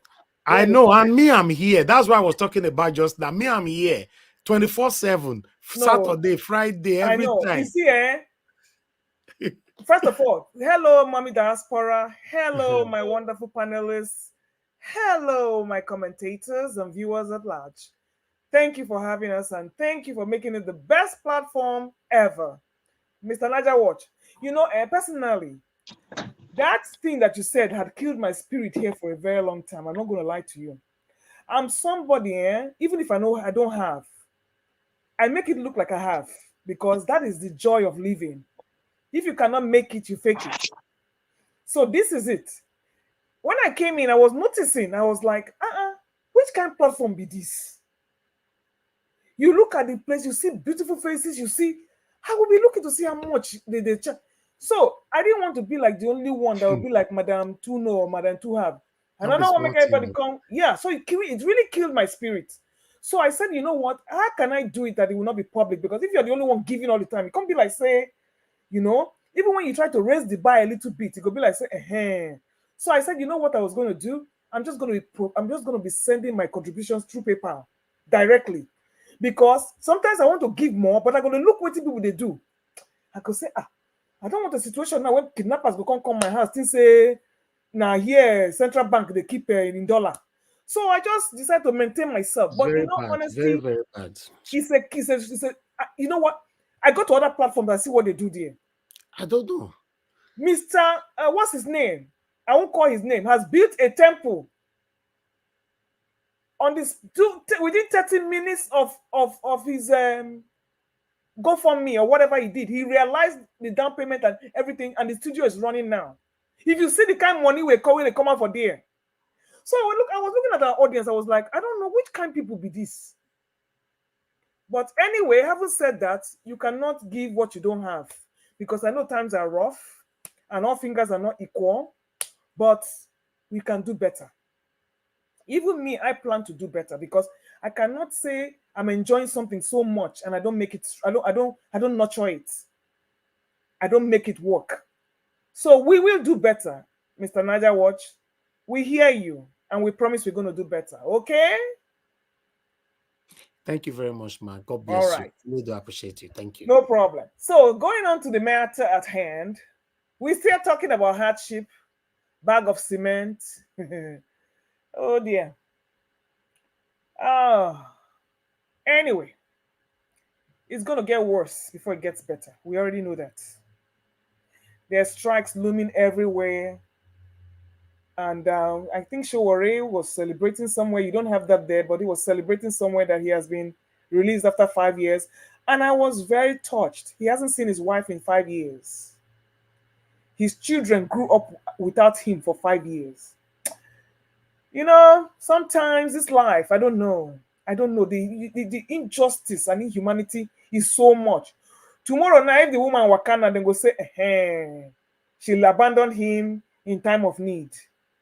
So you see, there are certain things that people do to us. They don't know the damage they cause. That's how Mandela was in jail for 27 years. And you expect that marriage to be normal. You expect the children to grow up normal. So you see, too much injustice in this our Nigeria and even the world at large. But congratulations to Showore. The case was struck out of court. And I'm happy he will continue to be his baddest self. So you know what? Rock on with your bad self, sir. Congratulations. More trouble coming from where you are standing and more blowing of your trumpet. We are loving it. Now, Mr. Peter Obi in the Labour Party, he has done the best he could do, because apparently, after he has made it clear that the he said on this side, the she said on this side, he said, you know what? He cannot get to the bottom of that. So an independent auditor is going to be able to decipher how money went in, how money came out. Because right now there's too many pots cooking on the stove. We don't know what ingredients were put in, what was taken out. We don't know who was served the meal, who returned. So it's just a big financial mess. It was a real messy show. When you follow the paper trail, unfortunately with the accounts, when they see the accounts, once they find out where those money left the accounts, then how money left the account, they can trace it to how the money went. But why I can't find why are they coming out split? Why is Abure? Why are all of them not talking together? Why he's there? You would expect all his officials, but there were only a few people that were there. So that makes me feel like there's something not right. And I said that yesterday. We are still waiting on the Abure thing, so we can just do what we have to do. I know I was driving, so I don't know what else. There was something interesting that you brought about. There were some articles that you brought about. I'm coming about the cement. Cement have risen to 15 up to 15K in Abuja. Yeah, that one is chasing the dollar. We know that one, and that one is chasing the dollar seriously. And the NLC Labour have instructed for 27 and 28 of this month for a nationwide strike. Oh yes, the nurses are on one side doing their own also. Bread makers are on one side, and then were you not the one that showed us about where they were flogging people for bread? Yes. Excuse me, what was that all about? Do you have to flog people to give somebody bread? What was that? So what was the rationale behind that? Me, I was lost. So for you to get bread, 15 naira bread, you have to be flogged. You know what? That is where we find ourselves in Nigeria right now. I couldn't understand it. The people, modern slavery. You know, and you know what? What was interesting about it, because the commentator was saying there was a Yoruba line and there was a Hausa line, and Igbos were not there. So you see, there is everything tribal about this Nigeria. And I keep saying it. It all goes back to tribal politics. Now, the Northerners are cursing and saying Tinubu is going to be a one-term president for sure, and they will never support him again, and this and this and this. He betrayed them. Can you imagine the joke? What did they think was going to happen? So what people are now saying, why are they coming out now? Why did Aisha made a video about that? So why are the Northerners coming out now? Why did they not come out when during Buhari's time? Now, because he's a Southerner, they feel they found their voices and they feel so betrayed. So you see, until we get rid of the tribal bigotry in our system, we will not see progress.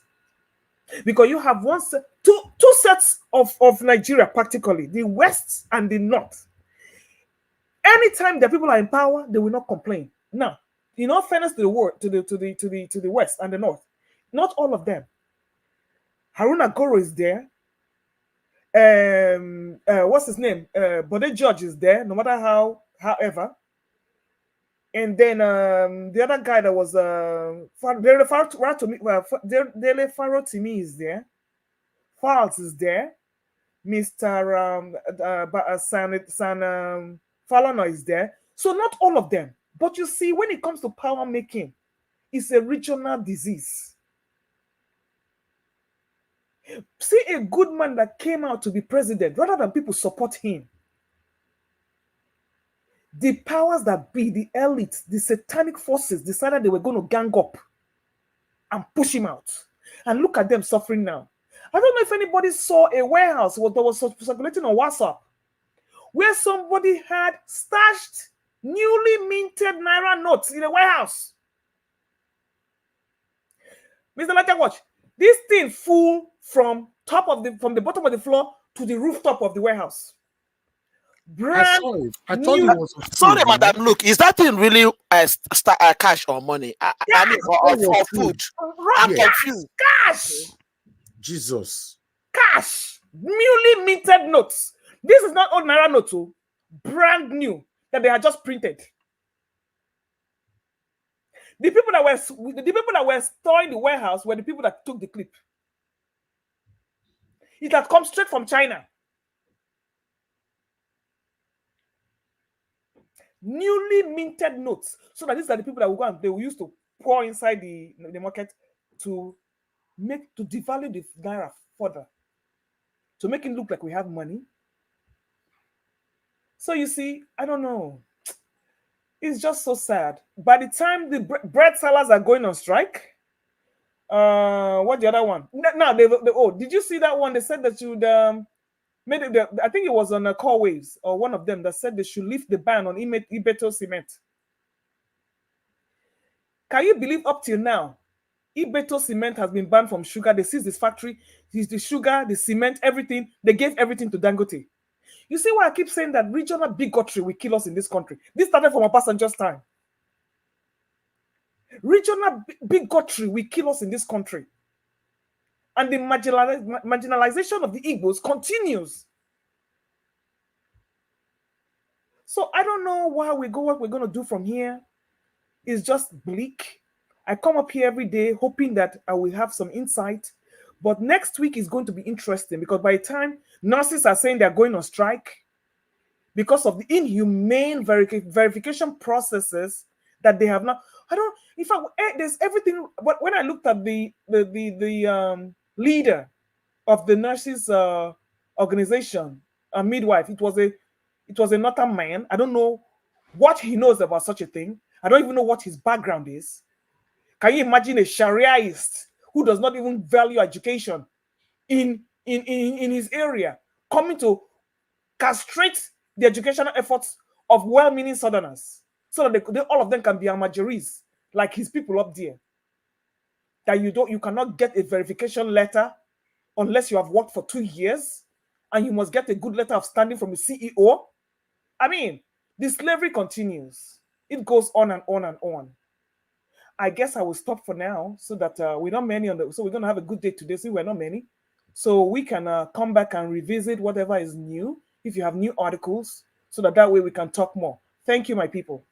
Thank you very much, Madam Luke. I appreciate you for your wonderful. Okay, yes, I'll come to you now.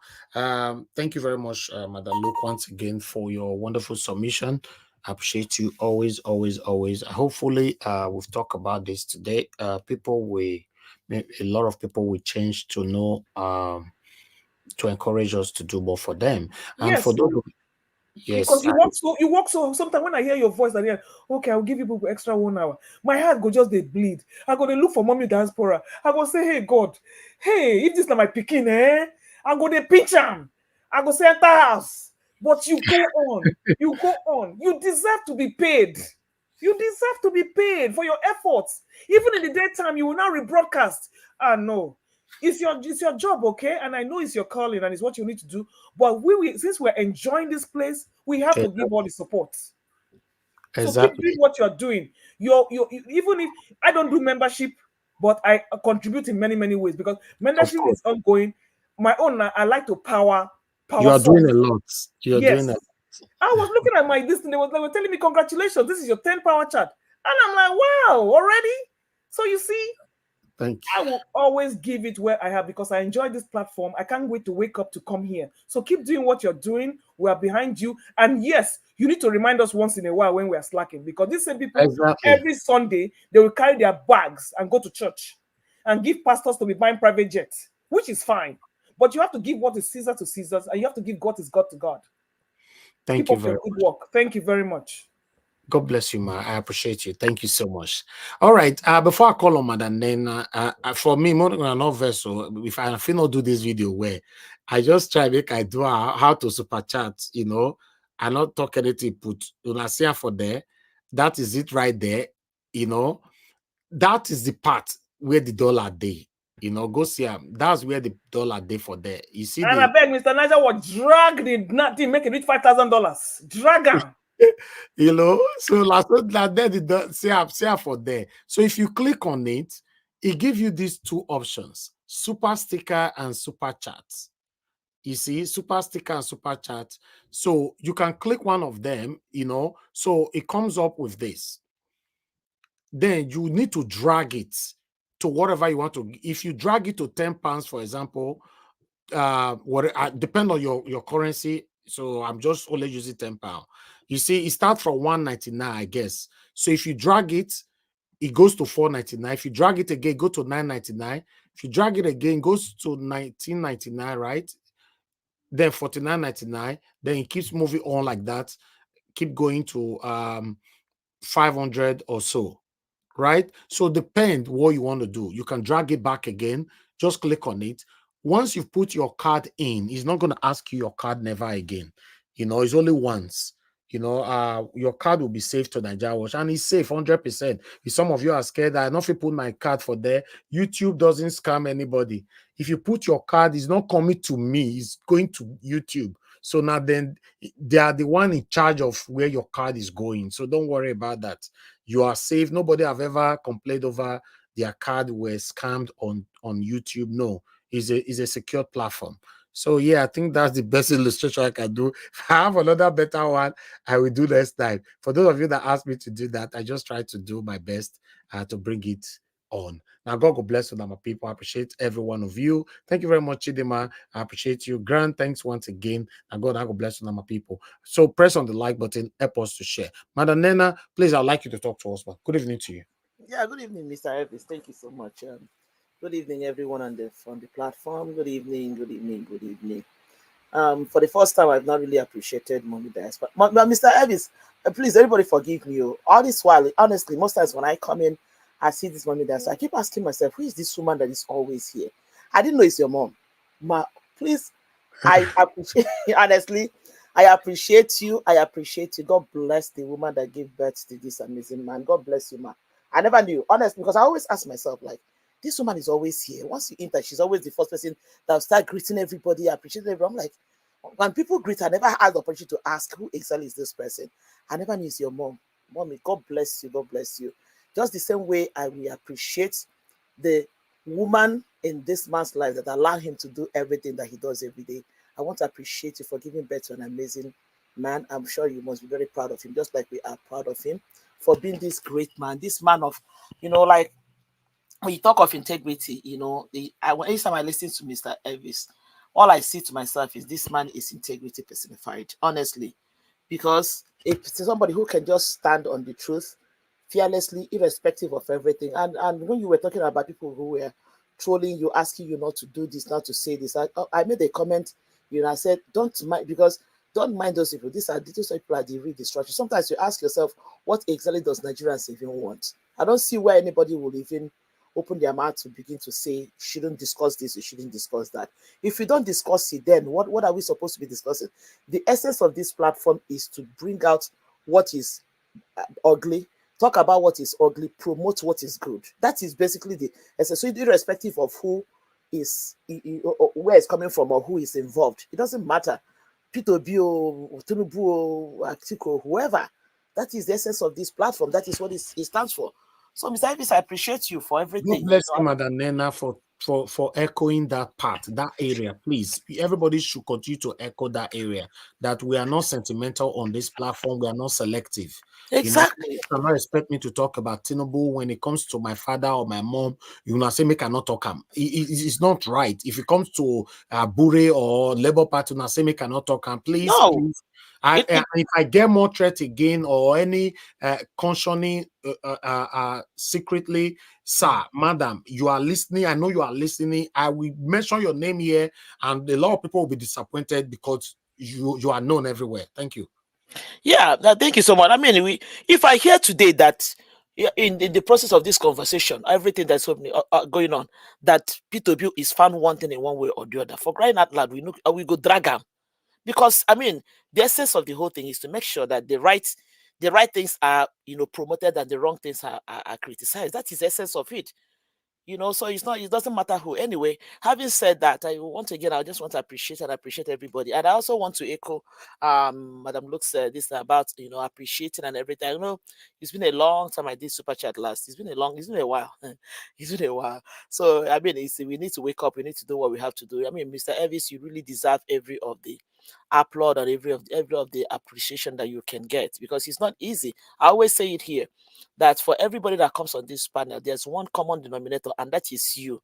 That is always there, and Mommy Diaspora, because I always see that person on the phone. Like I said, I never knew who that person is, but today I think I need to be, from this day, begin to honor her, because I never knew who that person is, So, Mommy, God bless you, God bless you, God bless you, God bless you, Mr. Elvis. Thank you so much for what you're doing. So, coming to the conversation of today, it's so sad, like we see, the pains and the suffering that is going on in our country, Nigeria.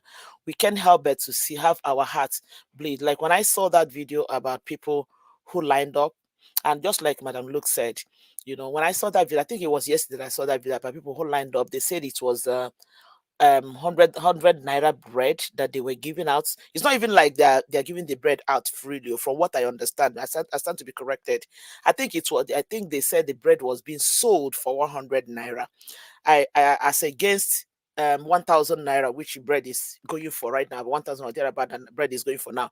And I remember when they were analyzing it in Arise, Mr. Abati said something. He said people need to check out the quality of that bread that is even being given out in the first place. You see, this is how far Nigerians have been reduced to. Our people have been reduced to mere animals. People who just want to pick anything and put in their belly just because people are hungry. It is so. I like it breaks my heart. It's so sad. Look at the way people are grabbing yam. Look at people are fighting over like. Sometimes I wonder, like when the international, when people outside Nigeria, I'm not even talking about Americans or Europeans or whatever, like other African countries, they make fun of us right now with all these things that is going on. Look at how people are being reduced to. And somebody made a very salient point here, and that person said that even after this whole thing passes and 2017, 2027, this apparition comes out again, you will see some of these people will still be clamoring and clapping and jumping and fighting and grabbing and running for this man. And you ask yourself, when they are at this point that they are crying for hunger, are they really crying for hunger for themselves, or are they crying for hunger that Nigeria should change? You know, because this is sometimes the motive behind what people do determines how they go about it. Me and you that are on this platform, Nigeria Watch Family, we are clamoring for Nigeria to be good. Mr. Elvis always say it here. Majority of us who are on this platform, we are comfortable where we are. By the special grace of God, I am comfortable where I am. I am comfortable, but then we are clamoring for Nigeria to be good, to be okay for Nigerians, for all of us, because even with the hardship, this morning I was having a conversation with somebody, and we're just talking about how the list of people we help back home has increased. You know, I brought my list, even people that I never knew that I've never called. Somebody will just call you out of the blues and begin to introduce herself. I'm so and so person, the daughter of so and so person, the wife of so, begging for money. The number is increasing by day. So by extension, whatever that is happening in Nigeria is affecting. I don't know for other people. It's affecting us also. So we are clamoring that things need to be changed so that this situation cannot continue like this. But most of these people who are crying today, whatever they are crying, are they really crying because they really want Nigeria to change, or they are crying that Tinubu should come to them personally? They should find a way to come to them personally, probably as the man that speaks the same language as them, or the man that attends the same believes in the same God as them. Is that what exactly are they clamoring for? Because if their purpose is for him to, because that is just the way I see the whole thing. In the first place, in the beginning of the whole thing, when this man came in and these people are excited, oh, he's our man, he's our brother, our Miloko. The purpose and the intention, their vision, the dream was that it was going to be all about them, where they would just sit and be enjoying, maybe picking their teeth and say, hey, you people went over to Nibona Siam, now we don't enjoy and I don't they suffer on that side. Maybe that was what they thought. But now it's not coming as they thought. Now they're beginning to scream. So are they really screaming that they want Nigeria as a whole to change so that the whole Nigerians will enjoy, or is it just about them? That is, the reason why I asked this question, because like Madam Luke pointed out, and when I saw it on Arise, that we are giving out this bread, or maybe selling this bread, and they actually have a line, Yoruba line and Hausa line, and the intentional. So at this point, with everything that Nigeria is still going through, people are still making it about Yoruba, Igbo, Hausa. It is so unfortunate. And that makes me to believe that, you see, this country that is called Nigeria is not going anywhere, because as long as this mentality still remains with us, it will be difficult for this country. My husband will always say that the reason why things will not work is because Nigeria is a unique nation, unique in the sense that people don't sing in one voice.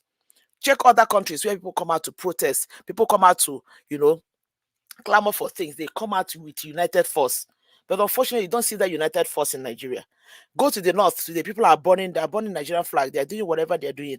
They are doing it because they thought their man would have favored them, because now it didn't come to them like they wanted it to come. Because at the end of the day, as much as we say that the politicians are there for their selfish self, an average man on the street that is crying for selfish reasons. You can only count very few who are actually clamoring for Nigeria as a whole to be good, so that everybody will enjoy. You see, there's a level of selfishness that is so much embedded in the Nigerian masses, both at the top and at the bottom. And that is a very big problem. That is why things are not moving. That is why things are not going the way it's going. That is why, and most of these leaders, they capitalize on this, and they keep doing what they're doing to keep keeping Nigerians where they need to keep Nigerians. Until Nigerians learn to sing in one voice, learn to shout in one voice, learn to scream in one voice, we cannot be heard. We cannot be heard. It is so unfortunate that at this point that we are still thinking about Yoruba, Igbo, Hausa, and every other tribe, considering who and who. Why would you be giving something like that? You're creating line for Igbos, Hausa. So you want, okay, let these people feed and let the rest of them. I mean, does that even make any sense? Where are we going with this mentality? It is really very sad. Very, very, very, very pathetic. And then come to the issue of Labour Party. I listened to Peter B, and I like, to a great extent, the way they handle the whole thing. And then Peter B, for everybody that knows, a little bit of, we know him. For me, I don't know him personally. But for a little that we know this man, that this man is, he said he's one person that does not like to associate himself where the issue of money and fraud is being discussed. So I think in this case situation, he's trying to be very careful to make sure that nobody gets him stained with all this madness that's going on. And like we said, Abure and the Demolish or whatever, all the other person that's involved, you guys need to sort this nonsense out and sort it out as fast as possible. And I'm glad that they've decided to bring in an external auditor to audit this so that everybody will know where everybody stands. Because this madness cannot continue. Like I said yesterday, or was it the other day, I was saying that people invested so much of their hope and confidence in the obedient movement by extension Labour Party. So we cannot afford to be hearing this kind of nonsense. So whatever they have to do, they need to do it, and they need to clean this mess. Whoever that needs to resign needs to resign. Whoever that needs to be kicked out needs to be kicked out. I respect people like Aisha Yusufu, people who have made themselves available. There's such a person, if something like Peter B gets into power and he gives such a person a position, I don't think from the little we've seen about her, these are the kind of people that have integrity, that you can trust something into their hands and you're sure that they can handle it, like people that have conscience. Because unfortunately, a lot of people do not have conscience. A lot of Nigerians do not have conscience. They can wake up and do whatever they need to do just for a chicken change. And that is what has brought Nigeria to where we are today. It is very, very sad, and it is very, very appalling. Look at every single thing in Nigeria, every single thing. This morning, I woke up this morning, I was just telling somebody that you can imagine that you sent $1,000 to somebody and you are actually giving that person 1.6 million and some change. How does that even happen? How did we get here within a space of 8 months or 7 months? How did we even get here? How did we get here? Cement 15,000. How would people like that guy, that blogger that was saying, how would an average young man even build a house? Or maybe you built a house and you to the level of plastering it, or how do you even continue? You see that what we are facing in Nigeria is greater than what anybody can even fathom. It's a very sad situation in the country called Nigeria right now. It is a very sad situation. I don't know how we're going to get rescued from this. I don't know what is going to happen, but it is really, really, things are really, really bad. Things are bad. And all you see these people are, they're just scrabbling. When each time you see them having these meetings, it will become very obvious to you that these people are completely clueless.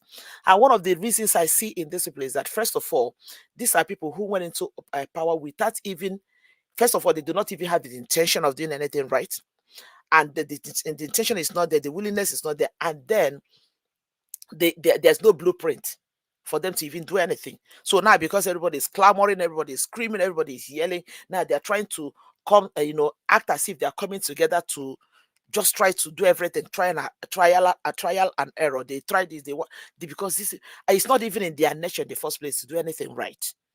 And it was not even part of their plan to do anything right. So now it's like they are being forced to try to do something. And they're just scrabbling. They increase this, they brought like just all over the place. All over the place. Everybody's confused. All the people that used to come out before to rant and to my beloved people, I don't know how many of us goes to X now. How many people do you see here that say on your mandate to stand, or you wanna go cry tire, or bring your buckets? All those words are gradually diminishing on X, because now even those people who are saying obedience, so you people are crying, they are the ones that are crying more right now. They are the ones that are yelling and crying the more. They are the ones that are wailing the more right now. All those things are coming down. It boils down to what Peter B was saying. Nobody will buy bread cheaper. Nobody will buy food cheaper. Nobody will be more secure than another. We have to come collectively to do this thing. But these people intentionally, some foolish people intentionally, because of tribal sentiment, because of religious sentiment, decided to lose a good opportunity that we had for Nigeria to be at least to be faced in the right direction. I know Peter B was not going to perform any magic, but at least he would have steered the country in a positive direction. Now we decided to give it to this apparition. Only God knows. This is just few months into his government, and people are coming to tell you, "Oh, Peter B is going to change. We are giving him 2 years. Give him 2 years to do what exactly?" These people have borrowed billions already without anything, any accountability, nothing done with that money, and you tell him giving them 2 billion. What are they going? What magic are they going to perform in the next 2 years? I listened to that man that was saying it. Oh, giving 2 years. He's giving 2 years to do what exactly? To do what exactly? What is he going to do? The money that Nigerian borrow, what have they used any one of them to do at this point that we're talking? What have they put in place? What have they put in place to show that that money has been invested somewhere? All they do is to go to market and give people 50,000. What exactly can people do with 50,000 in a country where a bag of rice is almost at 80,000 naira? What are we talking about? Nigeria is like a building that is broken, that is cracked in every corner. Every part of it you try to patch will cause the other part to break the more. Every side you try to patch will cause the other side to break the more. That country is at the verge of collapse. And if anybody is still, feigning ignorant of that, it's so unfortunate. The country is a mess. It's a complete mess. I don't know how we're going to get out of this mess. I do not know. I don't know. It is a very sad situation that we are in now. It is so sad. And unfortunately, the people that you expect to come out and talk and do, say, I don't know. Honestly speaking, I don't know. The headache in Nigeria is just too much. The bad news and everything that is going on is so pathetic. Somebody that I never expected in my life. People you think that are very comfortable called us yesterday. Was it on Sunday or thereabouts? Was begging for money. The first question my husband asked the guys, has he gotten to this? He said, yes, it has gotten to that. People you never expected. He said, yes, it has gotten to that. You don't understand how blessed you are that you left Nigeria when you left Nigeria. It is terrible. Things are bad. I don't know how we're going to get out of this, honestly speaking. I don't know. Honestly, I don't know. At this point, I'm just short of. Sometimes I don't even know what to say about Nigeria anymore. I don't. It is very, very sad, honestly. And for labor that is called, I don't know what is wrong with this J Randy. This man needs to get his head together. Always calling for nationwide strike. If you want to do something, do something. If you don't want to do something, please sit down. Let us hear a word. Yeah? Let us hear a word. He's always coming up with, we'll strike, we'll do this, we'll do the protest. I don't even understand. Ajero needs to get his head together. He needs to make up his mind what he wants. Because at this point, I don't get it. I don't get it. Come that time now, they will call him together and tell him whatever. The whole issue of a protest will die down again. I don't get it. And I would also want to say on the part of Showore, it's so sad. I happen to live in the same state where his family lives. He's so sad. For 5 years he has not seen his family. As much as I can say whatever he has, you've been doing with P2B and everything, I'm happy for him. Let him live that man. Let him have the freedom to go at least visit his family. It's a family and continue whatever he's doing. And I wish that they can also extend the same thing to them. They can leave that man alone. Leave him alone. Let him go. Leave them. These people have not done nothing. This Nigeria has a bigger problem than whatever they think these people are. Whatever they are clamoring for is because the country is not moving. That is why they clamor for whatever they clamor for. Leave them alone. That is just what I have to say. Thank you so much, Mr. Elvis. Thank you so much. God bless you. Thank you so much, Mommy Diaspora. God bless you. I'm so sorry. I never knew who you are today. From now, I have to pay homage to you every time I call it. That is just the thing. Thank you so much, Mr. Elvis. God bless you. Thank you, Madam Nen, and God bless you too. I appreciate your submission, your time with us today as well. Thank you. Before I call on the next person on the panel, which is Mr. Chuks Obibueze, but I would like to quickly appreciate Dr. Alexander Gomez. Thank you very much, sir. I appreciate you always for your encouragement. Thank you very much, every one of you right there who have encouraged us today. Please, let's keep it rolling. Every day, this kind of encouragement is needed for us to continue to do what we are doing. I appreciate every one of you. It's a collective effort to do what we're doing today. If I was to be the one here alone by myself, I'm not sure we can be this consistent. So I would like to also appreciate all my wonderful panelists, my callers, my commenters, my spectators. God bless you all. Let's continue to push. They are listening to us. Yes, they are listening to us. Somehow, someday, we're going to have that new Nigeria that we all hope for or hoping for, in our time.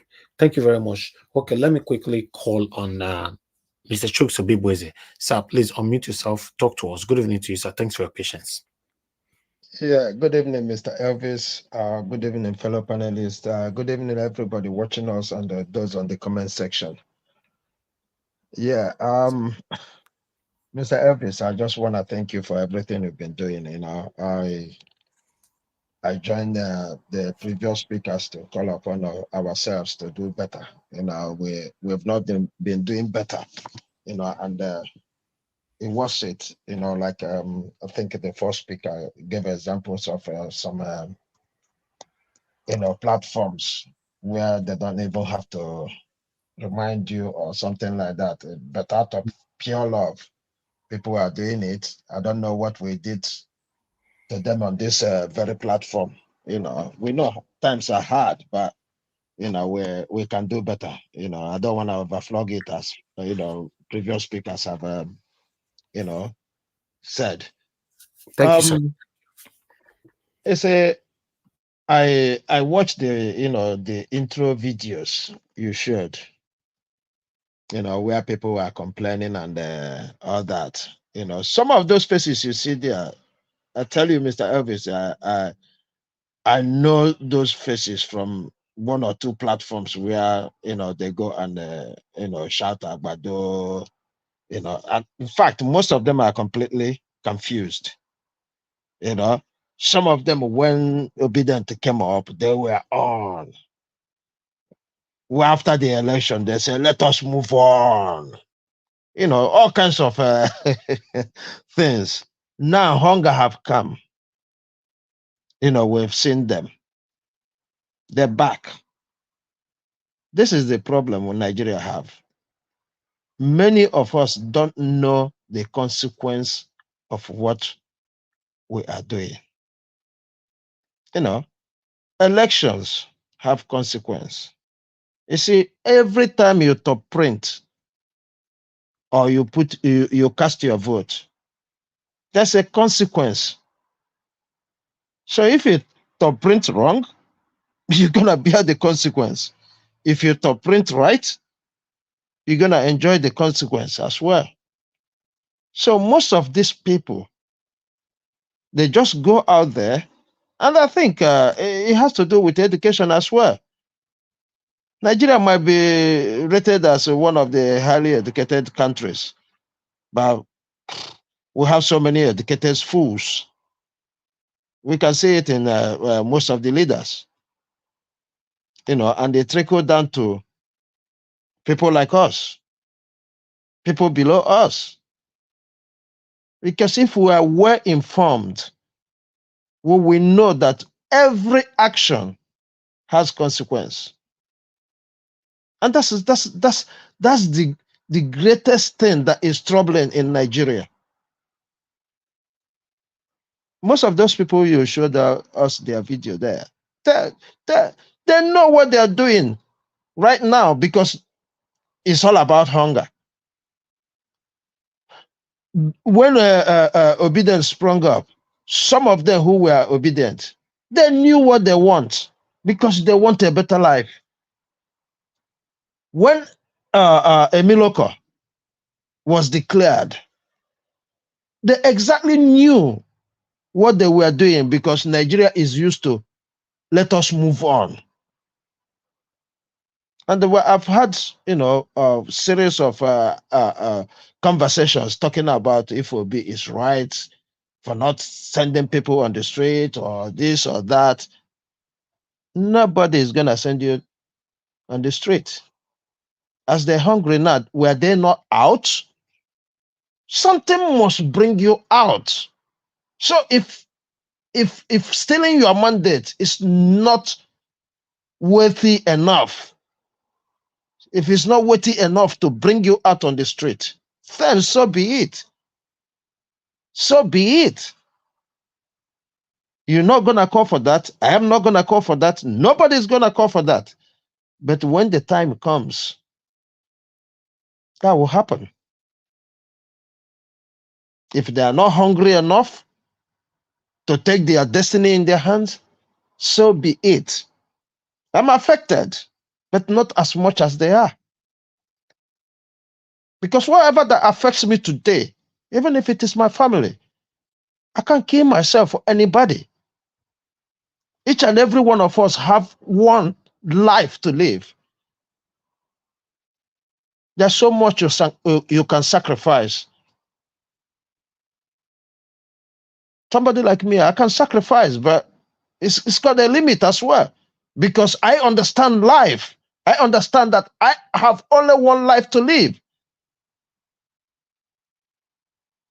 That's why, some question will come to me about sacrifice. I will tell you as it is. I understand it. Some people might understand it better than me. But if I am sacrificing today, I always have it in mind that it is all about my own life. So whatever that is happening today, we see them, queuing for bread. We see them queuing for yam. All these things could have been avoided. And the most painful part of all this we are saying is they are not learning from that. That's the most painful part of it. Let's say now, these people you see on the street now doing all these things, hustling for what to eat now. Let's say this dollar now crash to 700, 800. Talk to them. You will hear their voices. Oh, we know it's going to do it. We told you. And all that. So, I'm really sorry for Nigerians. But like Mr. Elvis, you always say, nobody is going to tell them what to do. What to do is still in their hands. Yeah, I'll quickly go to Showore. It's a good news. I think I had that news 2 days ago that they release him to go wherever he wants. Because as far as I'm concerned, we might think he's not in prison, but definitely he is in prison before now. Because somebody who have no opportunity to go wherever he is, which is fella always say, hey, human right is my property. The greatest human right is freedom of movement. That's the greatest human right anybody have. So if anybody stops you from living from one corner of your house to the other, it's terrible. I'm just happy that it's been grant. I don't know, freedom. I don't know how to say it. So that he can, look after his life, his family. I watched him, when he was speaking in Arise. I felt for him. It doesn't matter the opinion I have about him. I felt for him because it could be me. It could be anybody. Same as Nnamdi Kanu. I don't have the same kind of ideology with him, but from the day because say let this man go, I have the same ideology with him. From the day because say let this man go, and and they're still holding him, then I have no choice. So it is a good news, and like I think it was Madam Nena said, they should extend that to Nnamdi Kanu. Because what I see this is Tinubu inheriting Buhari's enemy. And if you don't want to inherit Buhari's enemy, all you got to do is look at all this case by case, by merit. What does it take him to order his what is it called, chief of justice or whatever they call him, and say, hey, review all these cases. They are dragging us back. And if they don't know, all these cases are dragging the nation back. They might think it's nothing, it got nothing to do with all these things. It's got a lot to do with all this. You're looking for an investor that will come, that we know that if anything happens, he cannot be presented to court, and the court say this is the outcome, and the people will obey it. It has everything to do with whatever that is happening to our country as well. Ajero, well, I don't know, but Labour, as far as I'm concerned, they are not serious. I might not blame them wholly, because if you talk to all these, our elders, our intellectuals, they will tell you strike is of no benefit to anybody. But one thing they fail to understand is the position. They will explain it to you that if you go on strike, what about people who are market women, who those who live day by day? If they don't go out, they don't earn. Yes, that is a reality. But again, how about those who live on salary? I tell you, this is, you see, we're just deceiving ourselves. We're just deceiving ourselves, because until we get civil servants to earn the right salary, all this nonsense happening won't stop.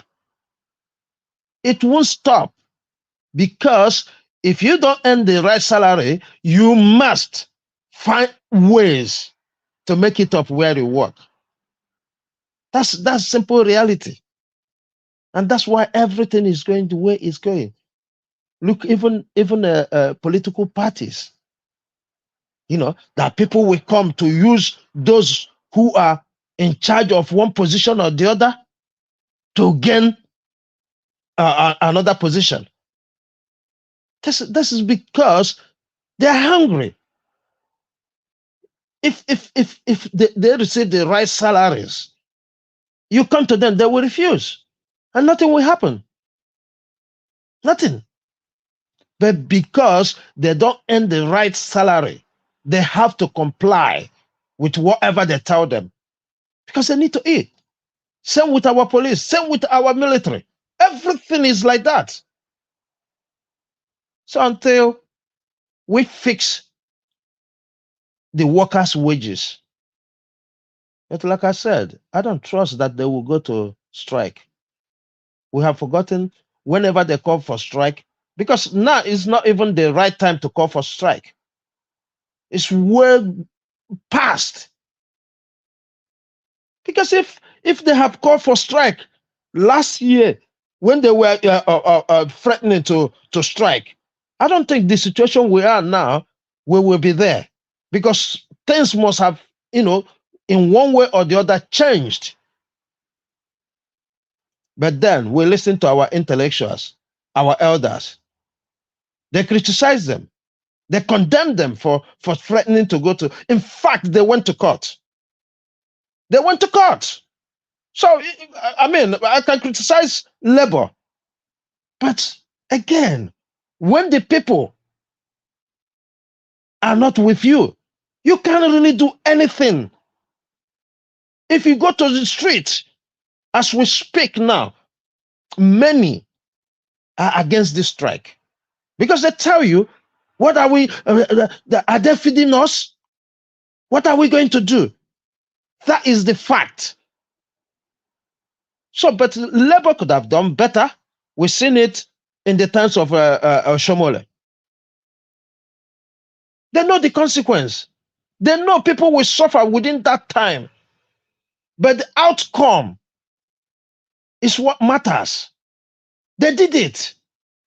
So that is where I have problem with present leadership of labor. If they know the outcome is going to be good, they should have. And like one of the speakers said earlier, I see all these professors who collected peanuts then, they are coming on TV to cry out. that their salary is not even up to $200 now. It doesn't matter how much they pay them before, because they've seen, let's say they're paying them 500,000 in the past. They see it as good money, big man. Hello today. I said hello today. Because even if you are a professor, you are not among the people who did this election. You have unions. People are supposed to speak up. How do you look at those people who conducted this election and they come out and did what they did? And you go to meetings with them and sat with them? I mean, it's unbelievable. Lastly, let me talk about the labor palaver. The labor palaver, everybody knows how it works in Nigeria. And, you know, if I must tell anybody, no political party in Nigeria, it doesn't matter, even if the one they're going to form. I hear people say, oh, why don't Obi go and form political party? Is it only Obi that will manage the party? If Obi goes out today to form a party, right? That party will be like PDP, it will be like APC, it will be like Labour. I guarantee anybody. We know who formed APC. He's the right person to form a party. And that's why when he forms a party, they hijack it, he ran away. That's the best Obi can do if he forms a political party today. So let us not make mistake saying form political party. If we want to do something in Nigeria, we should call for independent candidacy. That's the only thing that will stop all this shenanigan. That's the only thing. I'm not accusing anybody of being this thing, because even yesterday when people say, "Oh, put vote," I wanted to say this, but Mr. Elvis, said that it's okay. Before he came back to say, "Hey," he was advised not to put that, because I see that as judging somebody in a public court. But whatever that is happening in labor today is the same way.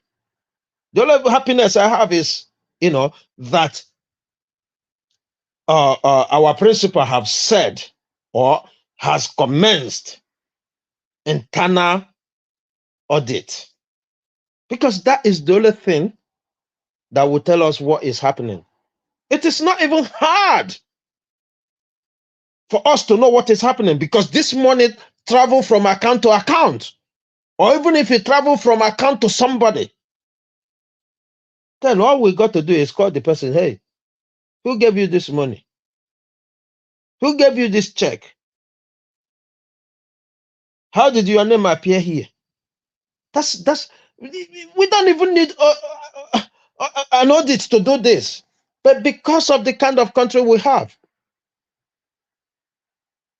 I mean, the only hope I have, about this audit is because our principal is involved. If he is not involved, I'm gonna tell you, when they come out, you won't hear anything again. That's where we Nigerians will behave.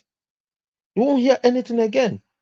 So it's a good thing that they come up to show other political parties how to do it. After election, you do audit. You tell the people, this is how much we get. This is how we spend it. And kudos to everybody that is on the right path, that work with them, the likes of Aisha, because, for me to hear that people come to give her money, she said, no, I don't want to put my name on the line. Go and do it the right way. When I heard that, I was so happy, because that is leadership. That is showing people how to do it. Because all these people that went to her, they might be genuine, but now they know this is the right way to do it. Don't do it that way. Don't do it that way. So Nigeria, I I want to tell everybody here, Nigeria, I don't know, because I heard that there's a news, Mr. Elvis. I don't know if you had that news that governor of Borno State has given amnesty to Boko Haram because Yes, they I swear with saw the it yesterday. Quran. Yeah, I saw yesterday. Mr. Elvis, this is why, you see some people, when they tell you they don't believe in Nigeria, please don't get annoyed. Please don't get annoyed. I'm begging you. Because you know why? There are so many people in prison today that did not keep anybody, that did not hurt people. Maybe they stole. Maybe there is even, some of them are even arguments that put them in prison. And you leave them in prison. And people who have been murdering and raping our people, you come up and tell us that they repented, that they swear with Holy Quran. That's the only reason the governor gave us, that they swear with Holy Quran. And that is the country you want me to be sharing with people. In as much as I am going for Nigeria to be restructured, to be good, I'm also having an option that if it can't be like that, let everybody go. Because since I had that news, I'm troubled. Every day I hear news. Imagine a governor in a country you call your own country, stopping food from leaving the state, and the president is giving order for DSS and other people to go and check people who are hoarding food. What is the governor doing? Should he not be the first person they should let to know that that is not right? I mean, it's quite unfortunate. Thank you, Mr. Elvis, for this opportunity, because if you leave me, my heart is heavy. Thank you. Thank you. Mr. Niger Watch, sorry, I have articles for you. Thank you. Abure versus Labake. Thank you.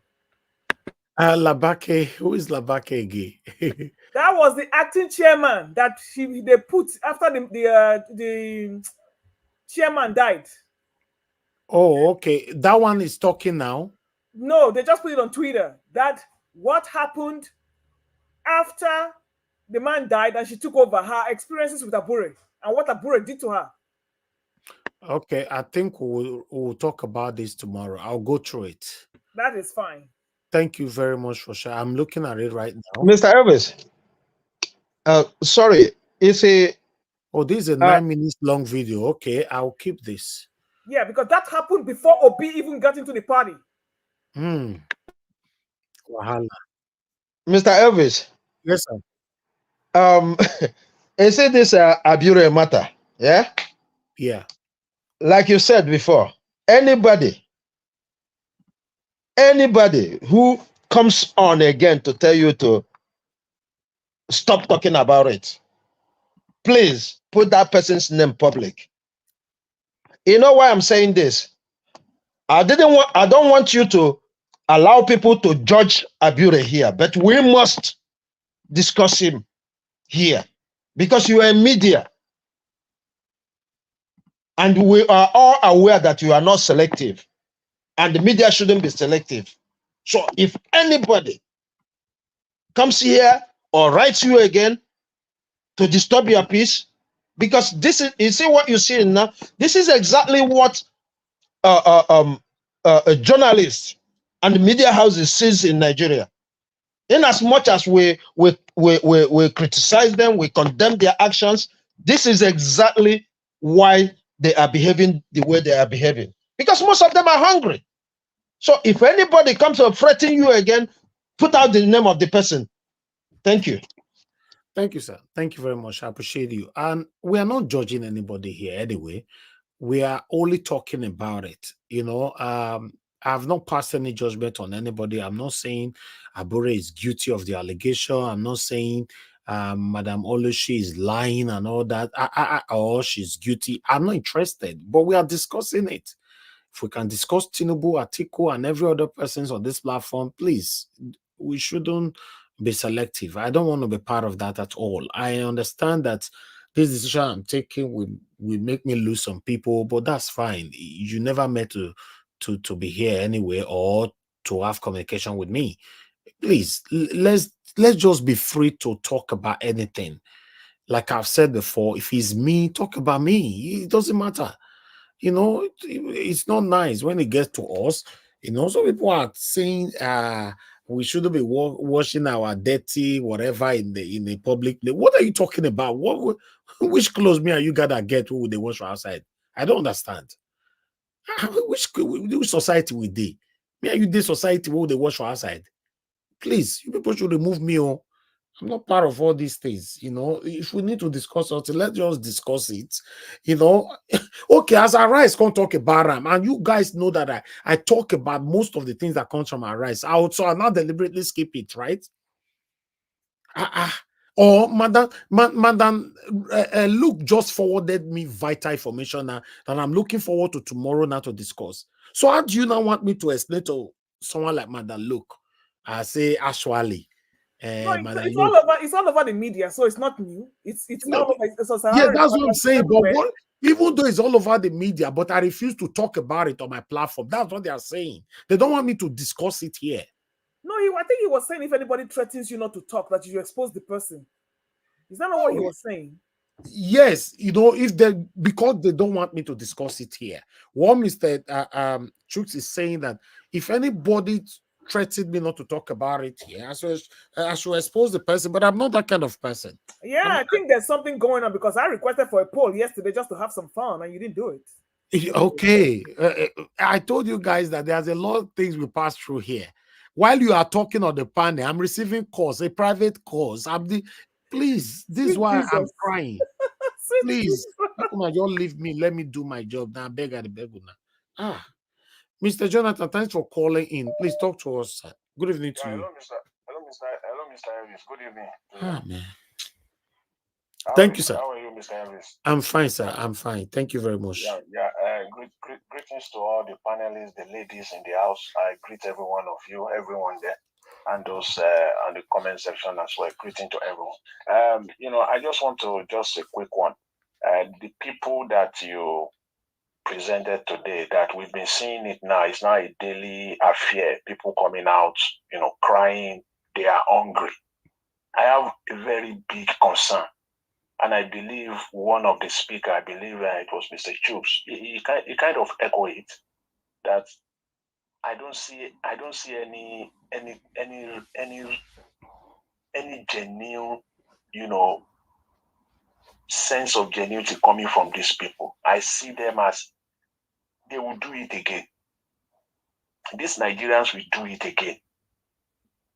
But one thing that is, unfortunately for them, hunger has no face. When the hungry eat them so hard, eventually the world come out, because hunger is not a respecter of anybody.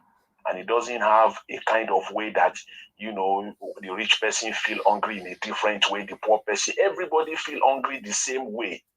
That's the only good thing. But for these people, I have that fear that they will do it again and again and again. Even the notion by, I think, Mr. Abati, that even the bread being distributed, that they should check the quality of the bread, that make me sick. That is how low the country has got to. How low that people who are even trying to do good, you still have to check them. Can you ask yourself, Mr. Elvis, in UK there, if you are taking any donation to the food bank, they will have to scrutinize your food to make sure that the food is okay. When I go here and I do purchases of $200, $300, or $400, and I stop at my local food bank to drop it off, and then they will have to first of all sanction me or put me aside to check. There's no sense of empathy of any kind in that country. And look at our churches talking about this. Where are they today? If you go back to history, the Great Depression in the United States, in the 40s, late 30s, early 40s. That was when the church came out. The idea of food bank. Where are our churches today? It is sickening. These people, all of them they should just, don't let me use any derogatory language on them this today. Where are the churches? What are they doing? This is where you will come out, all the money you are collecting every Sunday. What are you showing for it now? Is it when people start eating for themselves? Rather, you are collecting more, asking for more tithes and more offerings, donation on this, donation on that. This is the time. Nothing. We have food banks all over. This is the role of the food bank. Food bank should be like pure water all over Nigeria now. Spearheaded, championed by the religious organizations. They are not there. They are not doing anything. So you can see that these people are wicked. They have no empathy of any kind for human beings, and they say they are serving God, for crying out loud. In Nigeria today, where are the local food banks? Even the one that even comes out, people are still questioning it, that probably, perhaps people should check it. It's sickening in that country. And only God will help that country. And with respect to Mr. Peter Obi, just 1 minute, Mr. Elvis, Mr. Peter Obi, I didn't watch that. I didn't even know that he had a press conference yesterday I made the statement that Mr. Peter Obi must do his own findings. So when I listened to the press conference and he said that there will be an independent auditor, I was glad, because upon the conclusion of his own findings, or the independent auditor, if Mr. Abure is found wanting in any way, shape, or form, or culpable, Mr. Peter Obi should publicly demand for his resignation. And if he refuses, then he will be affected. That's just it. Then he will be affected. Yes. He will be seriously affected, because this is Labour Party is missing the opportunity, the best political capital. They are throwing it into garbage. The off-season election of Imo, Kogi, Bayelsa, they missed it. The upcoming election in Edo State now, they are nowhere to be found. Who will vote for Labour Party now in Edo State? Which phase they want to take now, bring out now to campaign? They are missing the political opportunity to change this country that people are clamoring for. This is total disrespect for people that are supporting the Labour Party. The obedient movement is a total disrespect for them. So they need to get their hearts together. Thank you very much, Mr. Elvis. I really appreciate it. Thanks to everyone there. Thanks. Thank you, man. Thank you, sir. Thank you, sir. Okay. I appreciate every one of you right there. Love God is my strength. You were calling in earlier on. Oh, I lost you. Someone else is already calling in. Thank you, Olga Chris. Thanks for calling in. Please talk to us, sir. Good evening to you. Good evening, Mr. Manjawach. Good evening, everybody on the panel, and everybody in the comment section, and the people listening to us all over the country and the world in general. My name is Chris. I'm calling from Dublin. Can you hear me, sir? Yes, sir. Yes, sir. Go ahead. Good evening, sir, once again. Mr. Manjawach, I think it is in order that once in a while, it's better you also let us know the kind of pressure you are going through. Because just listening to you, like I said, from my own discerning mind, I can easily see that, yes, you must be going through a lot to make sure that you stay upright like you have always been. It is clear because some of your presentations at times, the way you talk at times, it is very clear that this man is under a lot of pressure to do something that is not right, but the man has decided to stay on the path of truth. For that, I want to salute you, because not everybody, it's not just about money or anything. It has a lot to do with integrity. So thank you very much for keeping your path straight and making people to trust in you. We really appreciate this effort you are putting. Please don't cave in, because you are just one of the very few voices remaining in the country. Thank you, sir. Above that, you believe so much in one Nigeria. I think you are one of the few people that believe in one Nigeria. So please, you have to keep up the good work. So an average discerning mind should see directly that, yes, you are under a lot of pressure. So thank you for that. And having said that, talking about one Nigeria, like some of us believe, as long as the law is not universal for everybody, we are going to remain in circles, because you cannot tell me that people that have been involved in heinous crimes, instead of punishing them, you say they are sworn by the Quran, and because of that, they are free to go. Whereas we have thousands and thousands of other people in jail. Those people are wallowing away and nothing is being done to make sure that everybody gets equal rights and justice. And you see, it is this double standard in the country that has made us to land where we are today. I know a lot of people will not like to hear this, but if you want to count the problem of Nigeria, you have to. Obasanjo is the number one problem of Nigeria. If people don't know, 1979 election that Obasanjo gave to Shagari, that one was worse than what happened in 2003. It was 2023. What Obasanjo did then was worse than this. That is Obasanjo people are looking at. The reason I'm bringing in Obasanjo today is because of the price of this cement. I remember when Ibeto wanted to enter this cement business, the man had 2 shiploads of cement right in the sea. Obasanjo refused. He didn't allow this man to bet. Ibeto group. Can they try that to any person from any other part of the country, if not somebody from the eastern part of the country? Ibeto didn't bet. The cement was there. That was how they gave Dangote the sole power to import cement. So if you make one person to be the sole importer of cement to over 200 million people and still counting, so what do we really expect? It is this level of monopoly that we are supposed to expect, and that is what we are seeing today. And again, if you look at the activities of Obasanjo, you know the election from 1999, if only he had allowed a free and fair election, you see all these people we are fighting against, all these corrupt politicians, none of them would have been able to get to power. None of them, if only Obasanjo allowed free and fair election.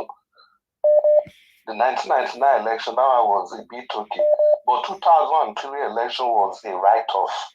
There was no election at all. People were just writing results. Obasanjo pretended over that. And when it got to 2007, Yar'Adua was not even in the race at all. Odili was the top contender then.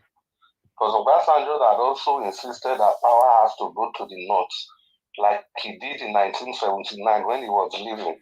He said power had to go to the north. That was how he did everything to ensure that Shagari came to power. So the thing is that as long as we don't believe in the best, in competency, we are not going to move forward. The summary is just there. It's lying in our face. In the person of Peter Obi, the only reason they stopped this man is because they just feel that the people from the Southeast cannot, it's not their time. They can't be the president of the country. So how can you have somebody like a Peter Obi and the powers that be in the nation will gang up against this man to make sure that he doesn't get to? What is his crime? Nothing. There's nothing. Somebody, if you are a governor, even a local government chairman, somebody that served as a governor for 8 years, he told all of them straight to their face that if they can trace any corruption to him, he will resign by himself automatically. He will stop campaigning. And we left a red gem like that. Thank you. And we went, so look at where we are today. Mr. Nandao, once again, thank you for the opportunity to contribute. Very grateful for the time. God bless you and keep doing what you do. Thank you so much. God bless you, sir. Thank you very much. Thank you, sir. All right, let me pick 2 more calls and I'm done. We take our final submission to close this show. Thank you very much, sir, for calling in. Your name and where you're calling us from. Hello? Hello? Hello, sir. We can hear you. Your name and where you're calling from. Yeah, this is Prince Jajaman. I'm calling from your UK.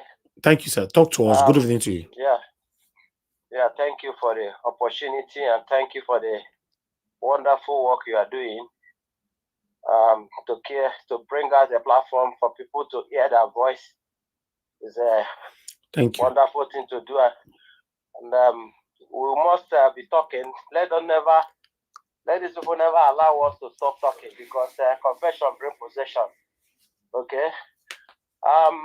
You see, we are talking about Nigeria.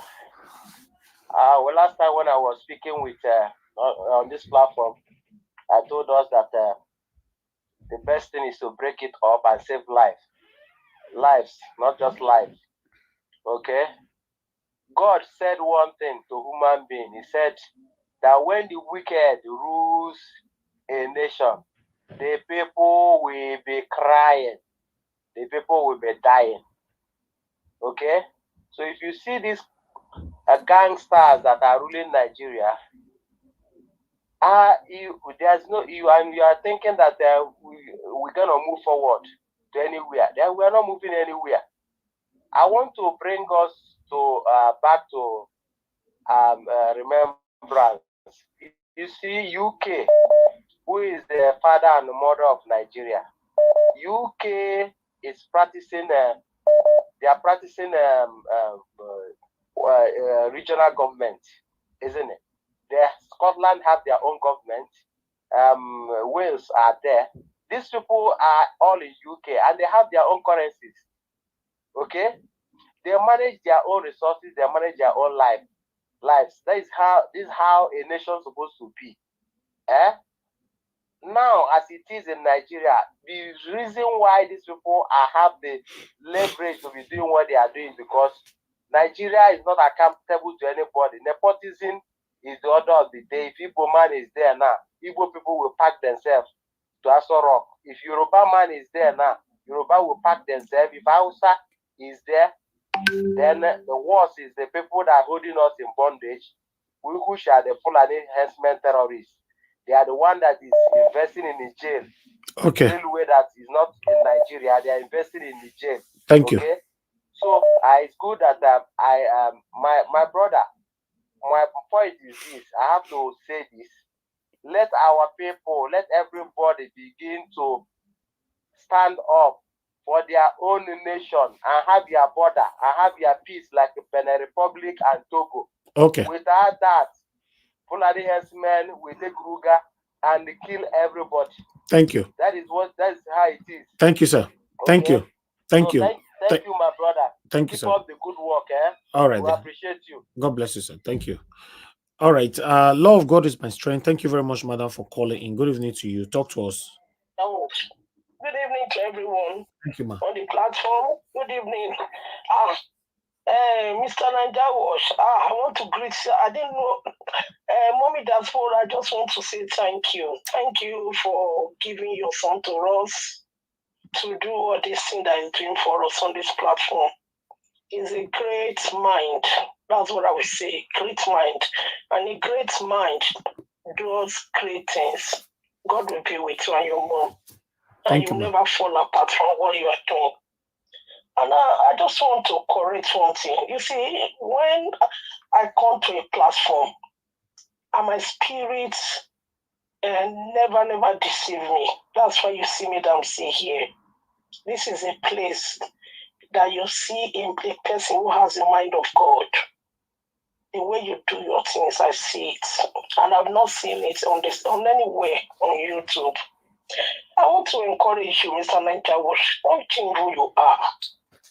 Don't let anybody tell you that because it's somebody that we are supporting, that if you see anything wrong, that you should not talk about it. You see the power of talk, the power of this mouth is very great. It can go, it's like wildfire, it can spread. Even if it's Mr. Obi that will find anything that he did that we don't like, we will talk about it. You know why? It's in talking that changes come. Please, I want to beg you, don't stop talking. Don't stop talking. You have changed a lot of people's life and you don't know. And I always say, anybody can live. I might not call, it doesn't mean that I'm not watching you. Continue to do what you do. And the Lord will strengthen you. Even your mom, God will be with her for me. And I want to just thank everybody who has been coming consistently, that who has never left, and they keep on coming. The Lord will be with every one of us. And Nigeria will be great one day. It will be great. Thank you. Thank you, madam. Thank you very much. That's a kind word. God bless you. Okay, people, I'm done with calls for this evening. Please bear with us. We're gonna have our final submission right now so we can round up this show. But before that, thank you so much. Let me come to Madam Luke. Madam Luke, please let's have final submission. 5 minutes with you. We're already crossed. We are already approaching 4 hours. 5 minutes, man. Thank you. You don't mean it. We are already approaching 4 hours. Yes, sir. I'm surprised. We did talk, Sha. Okay. Okay. God is good. No problem. Anyway, you know me, I'm not gonna let this Aburis thing go down. I know we don't want to talk about it, but we're just gonna say good thing Peter Obi is stepping in for an independent audit. Hopefully that will bear fruit and the snake will not swallow some documents and some buildings are not going to be burned and then the records are not going to disappear. You know, the usual Nigerian thing. Anyway, we're not going to cast any aspersions today. We have done that and have belabored the point. So we're just going to wait for whatever findings we see. But I was interested in the things I saw today online, and it was like another, you know, when you give a bone to a dog to sink his teeth into, so you start picking the pieces and then trying to figure out exactly what's going on. And somebody made a comment in this chat session, says in Nigeria you can only replace an Abure with another Abure. Okay, with all apologies to Abure, it's not only in his quarter that happens. It's all over Nigeria. I guess he has now become a metaphor for what Nigerian politicians have stood for and still stand for to this point. So my question to that kind of, I think it was Cassava Junction. So where does that leave the likes of the Obedient Movement and Obidati Foundation and people like us here who are laboring every day, spending time to be with like minds to figure out how Nigeria can get better? It is quite depressing, I say. That means because you can find good people around who won't fail you, or even where they're not guilty, who will not make you have a shadow of a doubt about the way they operate. When you have to give time for somebody to exonerate himself, you can kind of wonder how you got there in the first place. It's either you're some form of a Jesus Christ where somebody really hates you, and you have a gang of people really tearing you down, so that they can make you a messiah afterwards. That does not happen in Nigerian politics. But anyway, I'm gonna let that go. I was hoping that we could trash that out again, but we have had enough of a Aburi bashing on this platform, and Mr. Niger Work doesn't want to be dragged into it, and I respect that. So moving on. Regional politics. Ibeto Cement. Can anybody tell me why on any God's good earth, a southerner would treat another southerner like this? Can anybody tell me why a southerner will sideline another southerner to benefit from another group of people? Like I said, regional politics is real. And this cabal who share oil blocks amongst themselves use that as an opportunity to hold the rest of Nigeria down. Ibeto Cement was doing just fine. Just like Innocent is doing fine. I have a cousin that is going to school right now to own an Innocent, what do you call it? Mechanic workshop to service Innocent cars. Innocent has opened workshops all over the South, so that if you want to repair Innocent vehicles, you have a place to take them with Innocent parts made in Nigeria, everything. Why are these people not encouraged? We have similar things in Lagos, but we will not support our own because of regional politics. And that is what we see now, where two major parts of the country are recruiting minions from the lower South to do their biddings to keep the country in penury so that they can be part of the cabal, the crumb eaters, I call them. So you see, I don't know where this country is going. Nigeria is going to keep floundering. People are going to keep wailing. They call people lazy because they can't come out.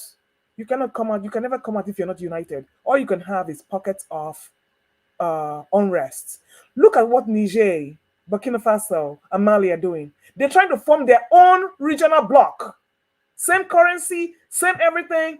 You know what? I don't know what we are doing in Nigeria, the so-called giant of Africa. And we have somebody who's sitting there who was not elected, who grabbed or snatched and ran away with it, and still can't keep it because the price keeps running away from him because he can't do right. So those who can pray, keep praying. Those who can preach, keep preaching. Those who can prefer solutions, keep doing your best. Someday we might get it right, but hopefully in our lifetime, because I want to come back home and spend my retirement. I really do. I want to go to the farm. I want to walk around. I want to go to the stream. I want to do all those things I used to do as a child. So let's all keep hope alive. Thank you. Thank you very much, Mother Luke. Yeah, that is my wish as well. I want to go back. In fact, I want to go spend all my time home, me and my family. To be honest, I need my country. I want to be in my country. That is it. That's why we're doing what we're doing today. Thank you very much for your wonderful submission right there. I would like to call on the next person here, to quickly speak to us. Let me go to Mr. Pansat. Mr. Pansat, thank you very much, sir, for joining us. Good evening to you, sir. Please, I'd like to talk to us.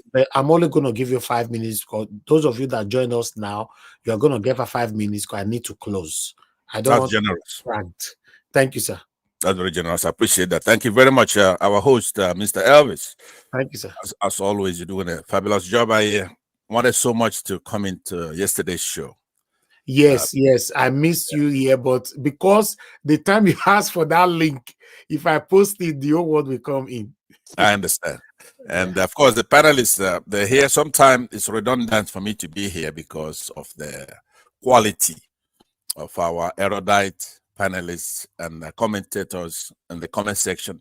Let me first say hello to the mother of them all, our mother here, Mommy Diaspora, Neoma Neamaka. I didn't know that it's actually Elvis' real biological mother because of the colloquy between the two, and how sweet, right? So now let's look at some of my comments here. I only have limited time, 5 minutes. Some of my comments here will reflect upon yesterday's thoughts that I had in my head, right? So we've got ourselves in a circular firing squad. That is what some people want to create, even though some of it is from outside, and they want us to start shooting at each other. God forbid. We ask that God will not let them succeed. We who are here as a vanguard, and also people who are hungry to have our country come together, right? Some of these distractions on Abure and our sister who's making some allegations, right? So we have to look at it, but we also have to employ the scientific method in everything we do. That is other ways in which Mr. Elvis talks about his platform. It's not devoid of scientific method, right? A method or procedure that has characterized natural science, all kinds of things. Oyibo, normally, we look at it as an Oyibo thing, but it's not an Oyibo thing. It's an empirical method for acquiring knowledge. Huh? You go take scientific method. That's the only way you can arrive at something. Due process, take them easy. Nobody say you come say, let's say you said that Abure is a crook last week, right? But you had nothing to show for it. Then something emerges later on, maybe a week later, that shows that he is a crook. It does not vitiate the fact that you did not have that proof when you made that comment. Maybe later developments will show that he is. So the problem we have in Nigeria is a much bigger problem, right? We have to look at these things, and you have to employ what Oyibo call comparative analysis. Is it positive degree of comparison? Is it superlative? Are those people coming with equity with clean hands, PDP? even if you replace Abure, is he is the next person coming in better? Now, I made that case earlier, a few days ago, in the case of Jonathan. Okay, Jonathan, oh, it's a fraud. It's everything about his administration is a fraud. There you go, and you bring in Buhari, who pretty much took over the entire treasury, printing money, buying trains for another country, voting against his own country because of religion. Now, somebody here was saying that, I believe it's Madam Luke, who makes a lot of salient points, and I hate to go against her because she's quite popular here. Quite bold, strong Igbo woman, beautiful, sexy. She got it all.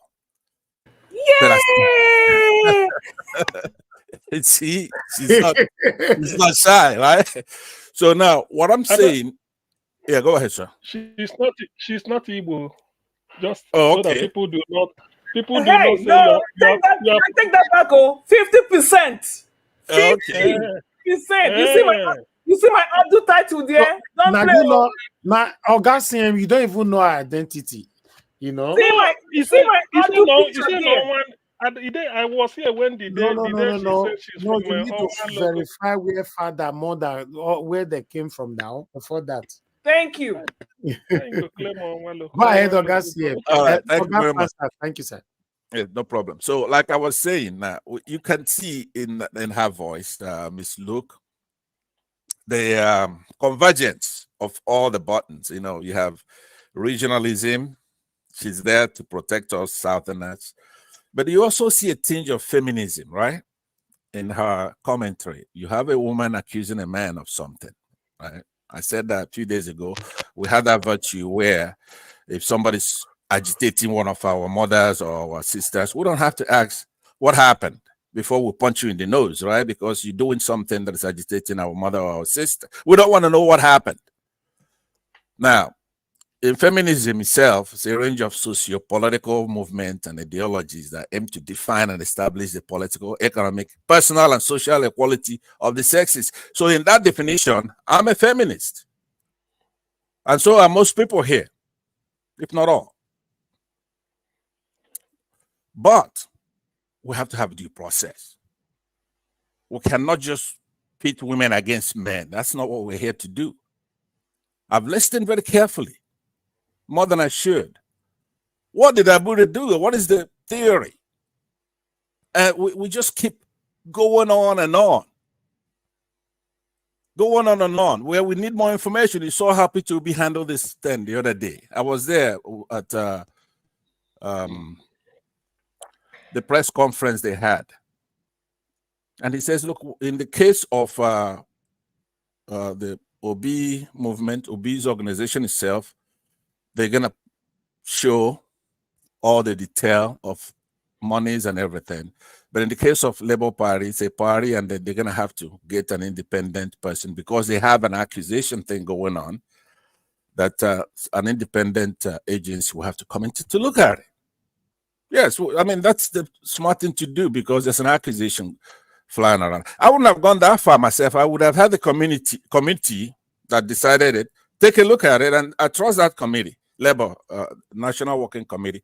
Take a look at it, let the chips fall where they may. And they did that, and they didn't find it in her favor.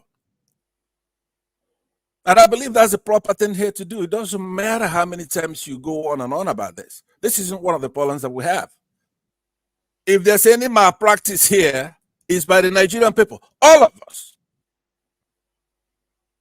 We had a malpractice because our mandate was stolen in broad daylight. And since then, they have gone into ruin the country, printing money every day here. Inflation is off the charts, probably 30%. Now, that's what they say. I bet you it's hyperinflation by now because they're a bunch of liars. The rabbit does not run around in the afternoon for nothing. The country is not this way because you got these saints. So I know it's 5 minutes and probably 2 or 3 in the way by now. Let me just say that. Already 6 minutes, sir. Just round off. Okay, I forgot that you do have a scientific method of determining that. Yeah. So which is a clock. Nobody's going to argue with that. you win by just flashing that thing on that screen, which you're prepared to do. If I just challenge you a little bit, you're gonna flash and say, "Hey, look, this is when you started talking." Right? And there'll be no debate. Let me do it. Let me just do it now. You already Okay, say, all right. Okay, with that, let me then cap it off because I had a lot to say. We came late, so we have to respect that. But I say the only malpractice that I see are from all of us here on this panel. Those in Nigeria, it's a political malpractice, not Abure. Abure, we're going to determine that when it's shown that, okay, here's somebody who gave this money, here's who received that money, and this is what they did with it. They pinched the money.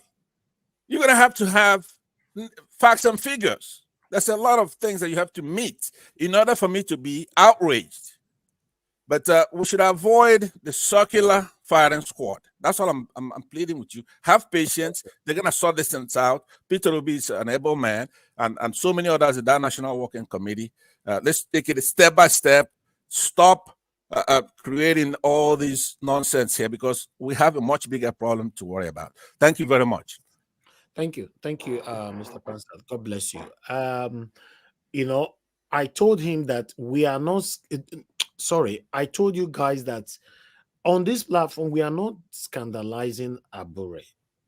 We are talking about the issue. We are not passing judgment. We are talking about the issue. So talking about the issue is a problem for some people already that we shouldn't discuss it at all. But other people can discuss it, but not Naija Wash. Why? That is a big question. No, but Mr. Elvis, those people discussing it, imagine that. Imagine the gall. These are press people that we have respect for. People like, what's his name at Arise? The three of them, as a matter of fact, they're good journalists. But you've got a 30% inflation official. You got starvation, right? What are they talking about? Right? Okay. They're talking about Abure when the house you're in, the roof is burning, and you're chasing rats. There was something you know they know nothing about it. No, but what I'm saying, don't encourage them, right? Especially when they are wrong. They don't have a clue what the hell they're talking about. Abure, no matter how bad you think he is, he's entitled to due process. All he has to do for now is to deny it. And I believe he has. As a matter of fact, if you're indicting, if you continue, investigation is ongoing right now. No, but that's what I'm saying, Mr. Elvis. When you do this, you're in it, right? If you're neutral, fine. But if you buttress their points, you're in it because, like I said, like what? What did I do now? What I'm saying, if you defend this Arise people, who should be talking about? I'm not talking about Arise. I'm saying the investigation is currently going on the issue between Abure and Mrs. Olushi. Right, but there's some outcome already. The outcome so far, even your guest here, the lady that when she was talking, I was not here, but when I got in here, she had technical difficulty. The point is, what is the theory? In her case, she's the defendant. Abure is suing her. Okay, tell us, what is Abure suing you? She wouldn't talk about that, right? What are they suing you for? This is a court. Now, Barrister Abure is a lawyer. It's an officer of the court. He just can't come out talking anyhow. If the convention in the country is that once something is sub judice, you don't talk about it. He cannot talk about it because his license is at stake, and there's so many technicalities. But look, I'm a fair guy. I'm fair. That's how I know things, right? When I make a decision on something, usually that's what it is. I said yesterday, and then CM was laughing. I said, of my many virtues, and I do have a lot of them, righteousness is up there and one of the ones I'm very proud. Now, when you hear righteousness, I don't want you to think about the Lord Jesus Christ or something like that. I just mean righteousness in the word of being right? So that's what it is. But if you put yourself in it, Mr. Elvis, you know how much respect I have for you, right? A lot. But you cannot put yourself in it and then say, hey, look, I'm the owner of this platform. I'm in it, but don't put me in it. Okay. You're either in or you're out. If you make any affirmative defense here for that woman or anybody else that's berating what our national chairman, or to say that he's a nobody, right? or that No, he no, should no. come Yes, here. I said it's a, no. Oga, please, Mr. Pastor, don't go there. I said if he refused, which he have done perfectly. Do you even talk to Abure privately? I don't understand. No, I Do you don't. know what we are discussing and everything? I said if he refused to answer the people, who is he? And I'll say it again. Who is he not to respond to the call of the people? That's what I said. Right, So, but like I and said, he have done that, and I applaud him 100% for that. He did the right. right thing. Right. Okay. So, but let me say, like you say, it's your friend, and you talk to this people. See, that's the difference between you and I. I'm unbiased. I Yeah, don't talk to these people. I don't know who the hell they are. I'm unbiased as well. But you Because talk to normally, them, though. You talk to them. Mr. Pansa, do you know some people, if they have connection or communication with people like this, they will practice nepotism or favoritism on this platform just because they are my friends. But I don't do that. That's right. Yeah, And that's you know how many me. times I say that? Another thing, you become spoiled because when we get heaping all these praises on you, which are absolutely true, right? It looks like you want to hear it every day now. I say it all the time. No, because I need to hear it from you. Okay. Thank you very much. I'll wait in case there's another opportunity for me, but I yield back. Thank you, sir. Thank you, sir. Oh, yeah, go ahead. Hello, Mr. Pansa. Good evening, sir. Good evening. What a lovely voice. Who's talking? I'm my dad's son. Oh, okay. Okay. Go ahead. Oh, that's Mr. Niger Watch. That's your son? Yeah. Oh, all right, very good. Well, thank God. Nigeria, we're gonna do much better than we're doing with all these kids coming up there. I bet we did this one go Nigeria last. They're asking you, when was the last time you been to Nigeria? 5 years ago. That's all right. You're excused. APC is no place for you. Stay where you are, okay? God bless you, my child. Thank you. Say thank you. Thank you. All right. Okay. My son is gonna do the calling by calling on Oga CM. So call on Oga CM to be the next one. Oga CM, please speak to us. You don't shell it. Awesome. Yeah. Well, thank you, Niger Watch Junior. It's like a chip of the old block. So an apple can never fall far from the tree. Thank you. Thank you. Please talk to us. That is true. Thank God. You are learning very fast, which is good. At least he's doing sort of handover. That's good. You now know what it means to you will learn Nigerian politics ahead of your time, even when you follow us. So Niger Watch, thank you very much for bringing us together. Our protocol duly observed. I thank those that have spoken before. Actually, these days when we come in, we can easily forecast the headline, isn't it? We can easily know what tomorrow will bring. You see, why I say this is that now, when you see people shouting at the bus stop or maybe in different offices discussing Nigerian hardship from one earshot to the other, you may think these people are just maybe saying something that is not real. But I was taught in economics that the laboratory for experimenting economic theories is the market square or the marketplace. So you can now see people in the market. They are telling you, Ose, I think, sorry, Pepe. I said Ose.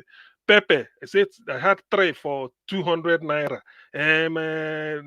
Kosiata, kosiobe, no pepper, no soup. So all those type of things, you see the hardship. The thing is now coming home. But why I tend to, you see, somehow I still carry the blame because there's nothing that will happen to you without you being the victim, contributing at least some percentage. There is no way. Atiku stood at Arewa, is it Arewa House, and told the people, told Nigerians, albeit the Arewa congregation, that the North cannot have Igbo man as president, and the North cannot have Yoruba man as president. He said it. Then Tinubu said Yoruba local is the turn of the Yorubas. And when he even comes to the Yorubas, it's not people like Jonathan or give us our mandate, that it is his turn. Peter Obi said Don't vote for me because I'm Igbo or one you think. Just vote because I'm capable of changing the score. And where are we today? Sometimes, you see, behind every action, there's a thought. And behind every action, there's a consequence. What we are facing now is like, how do they put it? Garbage, what you put in is what you get out. I do not see the reason why. By Nigerian politics, even if they say Peter Obi he's not competent, he cannot do this, he cannot do that. By Nigerian crude politics, is it not the turn of Igbo man to be president? Having been patient since 1999, voting for Northwest, Fulani, voting for Northeast, Deputy Atiku, Fulani, voting for Southwest, Yoruba, voting for South, Ijo. So what else? And the thing came down. So by our crude politics, it's the turn of Ndi Igbo, and we gave them the best Igbo politician, the cleanest today, the cleanest is Peter Obi. Yet people, because of that tribals, I don't know why. You don't want Igbo man to be president, fair enough, but you want him to be part of Nigeria so that you continue to rule him. If you know Yedepo and all this Pastor Suleiman, all this they will tell you that those that know God will tell you no, God does not condone injustice. Now look at the mess we are in. Some of us that do come here last year when baby that was it. It's not last year.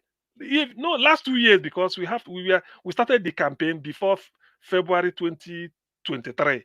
So maybe let's say August, September, we started the campaign as not is it August? Immediately Peter Obi declared for Labour Party in May 2022.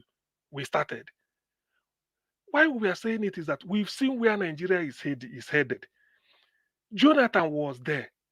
Nigeria was a little bit on the ascendancy with Okonjo-Iweala and all the economic teams, the members of the economic team she assembled. But because of the fact that some people claim they own Nigeria belongs to them, everybody must conform. They use all manner of subterfuge to remove Jonathan. Boko Haram could have been a thing of the past because Jonathan was out for them. He lobbied the American. They came. America wanted to go to that Borno state and dislodge them. They held a meeting.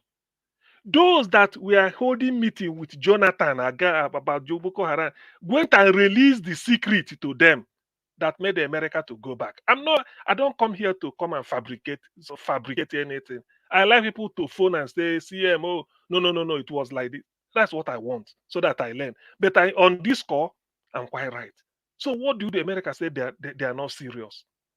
It's as if this Boko Haram, as if we can. Nigeria started going to Congo, led by Igagui Irons in 1963 or thereabout, came back, became a field staff general, the first in Nigeria. Then we went to, Sierra Leone, went to Liberia, maintained peace there, even Sudan.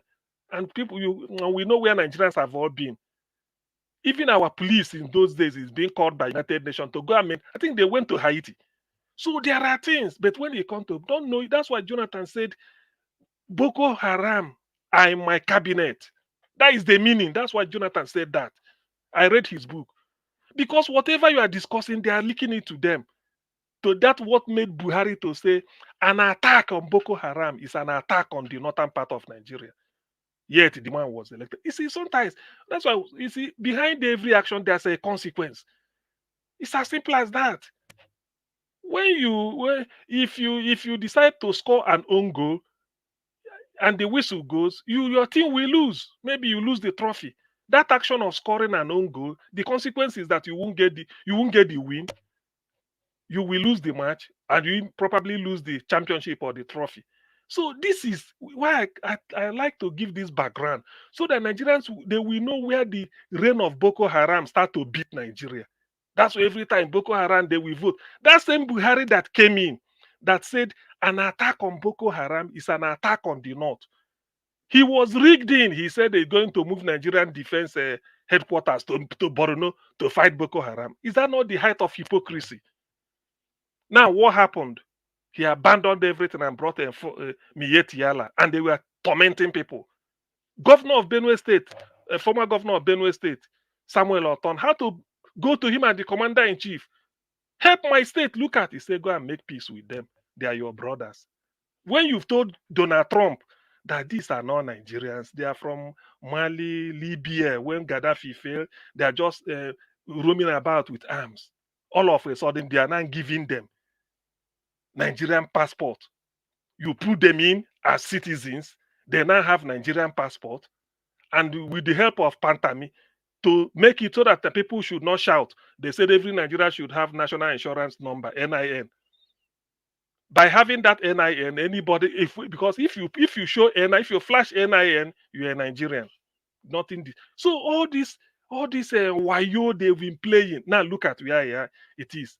8 years of Buhari. People, in fact, at the time, people were saying, "Thank God, let's just keep quiet, let the man go." Should be 8 years. Now when he left, it will be a match. You see, that's why sometimes you don't blame God. Sometimes Nigerians cried to God, and God had the cry of Nigerians, because they've never had it so bad. With bomb going on every part of the country under Buhari, so many things. He said, "From among you, I will raise a helper." P2B came out. Who could have believed that a Nigerian politician will climb the podium and said, "If you find anything in me, anything, any date, just let I stop." Till today is a challenge. Nobody could believe it. Yet such a man sprang up. Nigerians are still looking at Naibu. 15th January 1966. No, the Igbos just kill Saduana, slaughter everybody, killed all the 8 other leaders and left their own. Something that happened over 50 years ago. Yet they are visiting it on the generation that they give birth to today.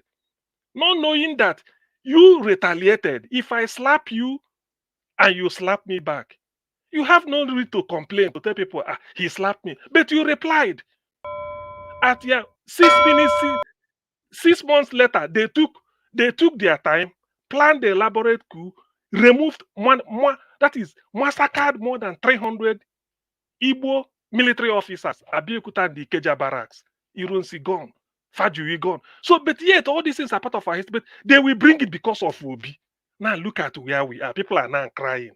If you ask all those people selling tomato and crying, who did you vote for? They voted for Tinubu. Why? Now our own. When we saw it that this man is a criminal, he can't do anything. He's incapable. Look at his age. They said no, he must go there. Journalists hang out, but Babajide Kolado Titoju, they will promoting it. Shewaju says strategy. He won it. What should the Peter Obi just go and sit down? Since this man, how many times? Now look at the mess now Nigeria is. Cement. I don't want to talk about eBay to cement because sometimes there are days that we come out here. I said, well, I don't want to come out because if I remember all these things, it pains me. Augustine, sorry, that's why your time is over. This Ibetu cement, because today is my first time hearing that name. Is it owned by an Igbo man? Watch. I better tell her, Madam Luke. No, I've never heard of that name before. You see why I tell you that if you don't know history, you will not know where we are today. I don't know. Okay, that's your assignment for tonight. I'm here to learn. Listen, it's a long story. It's a long story. It's a long story. Do you know the thing? Probably Tinubu might be brave, but is it more brave or braver than Obasanjo? Obasanjo, forget about all this is prancing about. 1999, they changed him. It was because of Oba. Look, Warri Seaport. I have a friend at Onisha. The family, they cleared their container goods as at doing Abacha time at Warri. Calabar was working. Port Harcourt was working. Lagos was working. It was Obasanjo that came in. They said, look, for us to give you this power, after all the nonsense you people did with Abiola exposing Nigeria, that you have to close all this in. They closed it down. Yes, they took this thing and gave deliberately under Abacha, because this is the politics. Because Nadeko, Abacha felt that it is the Southwest that are spearheading Nadeko that are fighting for restoration of Abiola's mandate, which is fair enough. So what did Abacha do? To play politics, you go and open all the seaports, say that at least if they are punishing me, if they are using Washington, D.C. and Canada and all the state capitals to be making speeches. Kudirat Institute for Nigerian Democracy, Radio Kudirat, all those things, because they beam it in Aso Rock. He said, let me open this so that to tell the South, please don't join them, all those to break. And the things we are working. But when Obasanjo came in, he was told and he did it. So forget about all these things. Now, you see, that's why wickedness is not good. Yes. Look at where Nigeria that is. means what I still don't get. Okay, They no, took the license. listen. They took his license away. They deliberately closed Ibeto. Yes, Yes, Ibeto was take the license away from him. So give it I'm telling you the truth. Ruin his business. I'm saying it. I'm saying it here openly. There was a time this man cement was very cheap. Well, Cement was very, very cheap. Ibeto wanted to float cement then 1,000 naira per bag. When it was getting to 5,000, about 100 naira. When cement was sold for 500, 700, Ibeto want to flood Nigerian cement with 100 naira a bag of cement. 2 shipload coming in. When he did, because he had industry abroad. He had his own, he had industry abroad, but I won't say the country. Even the one in Nigeria and Calago, he had them. Then there's one in Port Harcourt again. Former Eastern Balkan Cement in Port Harcourt. Ibeto is managing it. He was doing sugar too. Oh wow!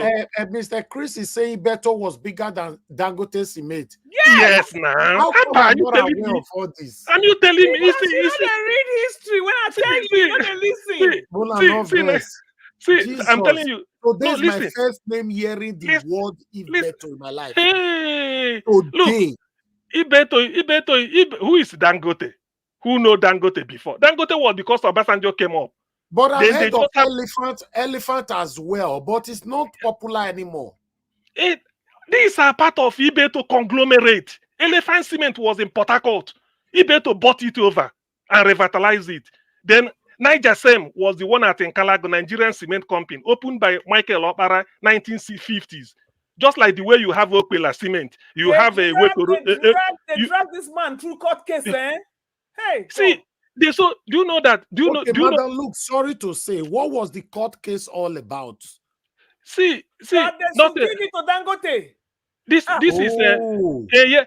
Do you know that when FFK for food Kayode, when his sense was okay in those days, when Buhari hammered them, all of them, they kuje. He was the censor with Ibeto. He came out to say, look at a billionaire, like somebody creating job. Why is Ibeto was in Kuje prison? Buhari put him there. Exactly. But I think, okay, now I know why the people were calling Tinubu to open Ibeto or something like that. Yes. Imagine how many years now. I believe Tinubu will do it because Tinubu is fighting some fight one and not understand. See, that's what they call antitrust law in America.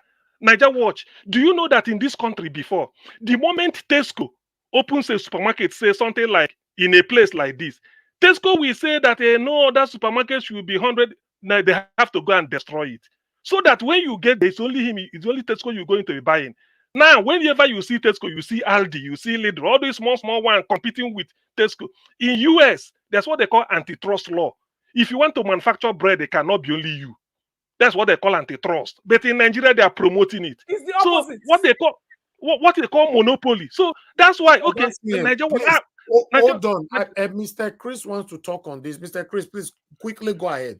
He will finish the topic. Thank you for the opportunity. I'm sorry for calling back. I know I raised this debate to Wahala. I think I just have to make this clarification as an eyewitness. Then in the early 2000s, my brother was one of the directors at Ibeto. We went to Lagos. I followed him to Lagos several times when Ibeto's ship was head in the sea. Because you are saying now that you don't know Ibeto. Yes, because the cement Ibeto brought in was head right there in Lagos. Obasanjo never allowed those cement to be offloaded. 2 shipload of cement. Because the man vowed that the prices we were buying cement then in Nigeria was exorbitant, that it was going to crash the price. Yes. The ships were there. He was paying demurrage for those ships, and the case was in court. Yes. But why?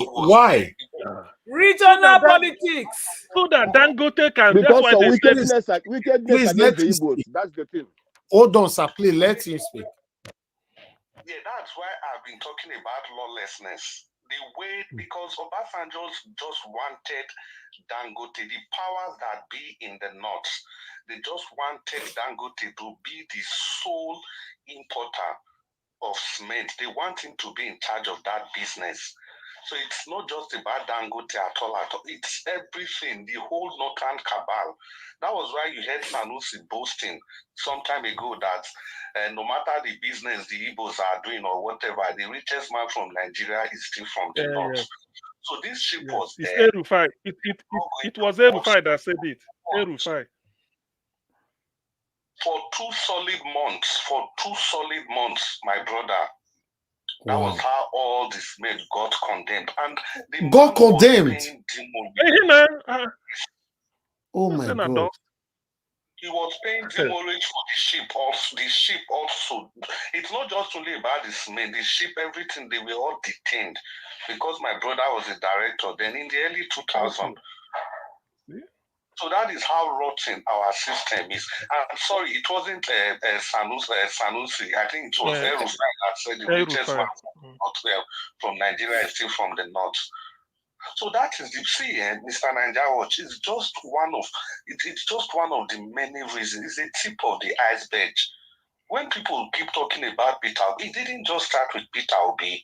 Now let me also tell everybody this: in 1979, maybe the list in 1984, when Buhari overthrew Shagari. Why did he do that? Because now Shagari had finished his first tenure. Shagari now went into the second tenure, and it was an Igbo man that was Shagari's deputy. So usually after Shagari's tenure, it will be an Igbo man that was going to be the next president. That's Ekweme. You overthrew Shagari. You wait, he said Shagari's government was corrupt. Okay, fine, Shagari government was corrupt. Now, he placed Shagari, the president, from Katsina, a northerner, under house arrest. The Igbo man was sentenced to 100 years imprisonment. In Kirikiri. Where is that done? At Kirikiri. For example, you say Buhari's government is corrupt now.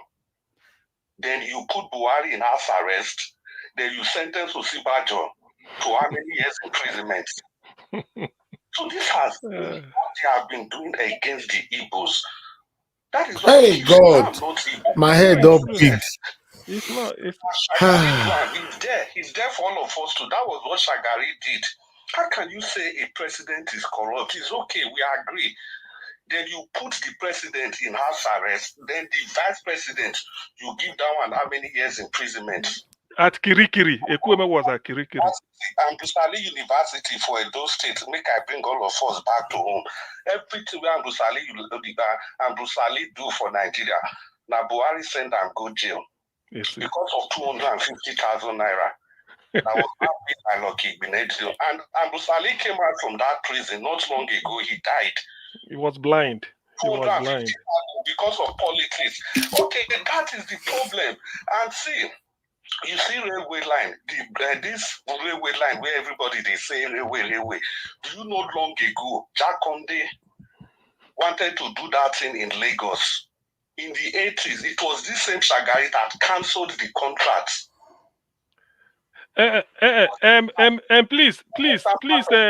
Please, Oga Chris, hold your thought. Jack Conde had already paid down payment before. It was a French company. So from Yaba bus stop to Marina for a start. So when Buhari came in, it was Lagos State money. What is it called? Buhari stopped it. So the French company went to court that whether you like it or not, you go pay us. So they paid that money free without doing anything. That is Nigeria. It's true. Ask anybody. Buhari said no. Yes, he said where are they run, they go. Where are you people running to? Everybody must develop at the same pace.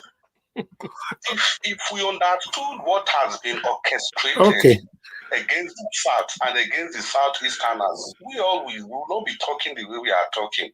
Well, I'm sorry I called back again. I'm really sorry. Thank you very that's much. fine. Thank you. Thank you very much. Thank you. This is Ibeto. Thank God you've seen it. This is So Ibeto. this is the man Ibeto, right? This is the man Ibeto. Okay, I'm doing some research now. Like I said, all my life, this is the first time hearing the name Ibeto. That's why you see when I was reading the article today, free Beto. I was like, what? Anyway, Mr. Elvis, you're very young. Oh. So I didn't put interest on it. But according to the research I'm getting here now, it was he accused of any fraud of a thing at all? See. Let me say this. And in fact, Chris, you should be reporting since your brother was a general manager. I mean, I don't need to be saying anything about Ibeto. You should be our authority now because your brother should be an insider who happens to work for Ibeto. Should know most of these things because what I know is either some friends tell me what or I'm seeing here, Ibeto 48.8 billion fraud arrangements stored by Nationwide. Nationwide strike. Which month was this? Is it current? I don't know. I'm No, just this hearing one is 3 months ago. 3 months ago. Yeah. Okay. I don't know about this one. I don't. This is not connected. Nigerian businessman Cletus Ibeto, the chairman of Ibeto Energy Development Company, faced another setback in his legal proceedings. The nationwide strike led by labor unions disrupted his scheduled arraignment at the Lagos State High Court Ikeja on Wednesday. Initially, the trial judge Justice Ismail Ijelu had set November 15, 2023 for Ibeto's arraignment following the issuance of a bench warrant on November 3rd, consequent to a motion moved by Rotimi Jacob San, Council of the Economic and Financial Crime Economic EFCC. Okay. Well, do our politics. Okay. Let's be looking at it now. No, but the thing is that this is what that means the guy is still struggling with cases upon cases. Okay,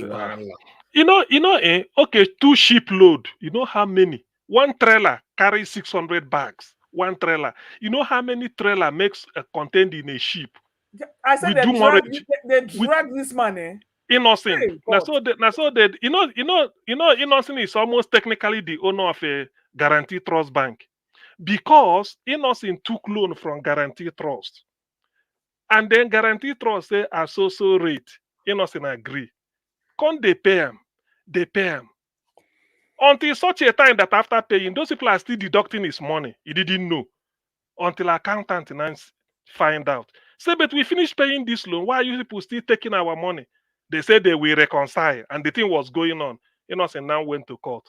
They said, okay, they will pay back. Innocent said, no, you have to pay me with interest because when I borrowed it was with interest. Now the thing began lending. Today, Innocent from small billion where he can't become. Anyway, that is another 8 people. We all know this. So Nigeria, what? Let me tell you. For me, you see, why sometimes I said Nigerians don't learn is this. You do not. You see, wicked, even people, those that read the Bible will tell you, wickedness doesn't pay. Today, I don't want to. If you want to do anything, when P2B was coming, P2B wasn't saying anything particularly to favor Ndibo. Why was he rigged out? He said the vast agricultural land in the north will be the next crude oil. He's coming to help them farm it so that an average farmer in Nigeria can be exporting yam to Europe the way Ghana is doing. The way he said he went to Taraba to tell the governor, say your weather is like the weather in Kenya where they export tea. If you plant that tea here, instead of you waiting for $30 billion annually from crude oil, you get your small share. You can make more than 10 billion on your own alone every month by exporting tea. Thank you. Thank you. Let's round up. I appreciate you all. Let other people speak. We have Mr. Consign with us. Mr. Consign, thank you very much for your patience, sir. Please, I'd like you to talk to us. Thank you. Mr. Consign, you are not there. So I'm moving on to Madam Nena. Give us your final submission. Thank you. 5 minutes. Thank you so much, Mr. Elvis. Honestly, at this point, I don't even know. I'm really learning a lot from whatever everybody's saying at this point. So when we look at all these things, respect to every other person that is here that is concerned about what is going on in Nigeria. You can see that the war we are fighting is bigger than what we think it is, And most times when I hear some of these things, it bothers me. I always say as being an Igbo woman, and sometimes I don't want to clamor for the breakup of Nigeria, but sometimes I feel like it gets to a point where you say, I think that might just be the best thing for us at this point, because people cannot keep going through this kind of injustice and wickedness, and you ask yourself to, at what point can we get we will say that we will get a little bit of a respite from all the whole thing that is going on. I know a little bit about, I'm getting a lot of exposure on the issue of Ibeto, but I know a little bit about the man Ibeto, growing up, because I had an uncle then. I wouldn't say I know too much about his story, but I had an uncle then who was close to Ibeto, who was also dealing in cement. In fact, through Ibeto Cement, I know a lot of people that were getting close to him that were dealing in cement then in Abaden. One of the biggest cement dealers in Abaden, courtesy of Ibeto. So I know growing up, I know about Ibeto Cement, Ibeto rice and stuff like that. So you see that like somebody said, that the injustice against the Igbos did not start today, and it's very sad. And we keep asking ourselves, when will all these things stop? The truth about it is that, like I always tell people, even though we can say, okay, it is the Igbos that are being treated the way they are treated and everything, but at the end of the day, the wickedness that's these people, whether be it the Fulanese cabal or be it the government of everything, the wickedness that they are meting out at this point, it is hitting on everybody. It is hitting on everybody. Okay, with whatever thing that Dangote is doing, whatever, is the cement cheaper now? Of course, it is not. Is it cheaper for an Hausa man? Is it cheaper for a Yoruba person? Is it more expensive for an Igbo man? No. Because I remember then when this Ibeto was, Ibeto was his existence then brought down so much the price of rice, that because this monopoly that Dangote is enjoying today was not there. So he made the whole thing, I mean, when there is competition, you see that when there is competition, you see that it gives a level playing ground, that at the end of the day, ordinary people on the street will not suffer. But look at what we are going through at this today. Who is it better for? Not. You see that the wickedness at the end of the day, it is not in favor of one part of Nigeria and more hurting one part of Nigeria. It is really a very sad situation. The situation we have in Nigeria, I don't know at what point that we can say, okay, I said it before, that if we cannot put our voices together in one voice to say there is a lot of injustice going on in this country, how do we go from here? Whether we are staying together, map out how we want to stay together, or we basically break up and decide how we can be good neighbors to each other, because we cannot continue like this. The whole thing is very pathetic. I don't know what else to say. I don't know what else to say. This is one thing that I love about this panel. I come here, I learn more, I learn a lot of things. Apart from giving my own little 2 cents, you learn a lot of things, get a lot of exposition, get a lot of history that even these wicked people are depriving children of these days of Nigerian students of these days from getting. Because from what I understand, I think they said there's no more history in Nigeria. The reason why they want to eradicate the history, people don't know, so that people don't know what is going on. People don't get to know about the evil and the wickedness that has been perpetrated in this country. It's been going on for a long time. And that is what you ask yourself, why is it that we're not moving forward after how many years of independence, when every other nation is talking about how to move forward? This is where we are, discussing all this kind of Thank you. stories that don't make us move anywhere. It is very, very sad. Anyway, once again, thank you so much, Mr. Evans. God bless everybody on the panel. I'm still here listening, getting to get ideas and more information. A lot of things I don't know, I'm learning on this panel. Thank you so much. God bless you all. Thank you. God bless you, Madam Nena. Thanks for joining us today. Sorry, Mr. Nagawa. Everybody's learning. Even me. Today, Sorry, now I'm learning more about Ibeto. Yes, so sorry, Mr. Nagawa. That is why sometimes, when I see Obasanjo near Obi, my heart they boil. But my stomach will just be turning. Thank you.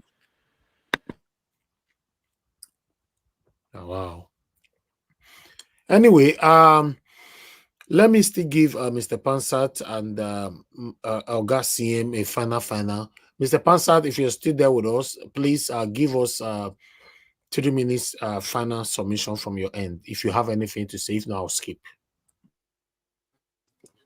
Let me go after CM, could I? Because I want to play a little song for Madam Nina and Luke as we close it out. Okay. All right. Thank you, Niger Watch. Madam Luke, thank you too. There's you spoke one language that elated my mind. There you go. Now Thank you you. believe. So, well, somehow. Anyway, the thing is, like, let me go back to the topic of the day. Like all those women, shouting that things are so expensive, all these things. It is true because when a woman is shouting out because of cost of living, it's not for her. A man may be shouting because beer is expensive. Now him they drink beer or cigarette. Say cigar don't cost, beer don't cost. That for him. But when a woman is saying, look at tomato, look at yam, it's because of the children. She can't. Woman can.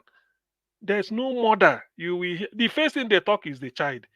If he eats one, he give the child two. If the child is not eating, he won't be happy. She won't be happy. So when you see them now shouting, that is why sometimes it touches me.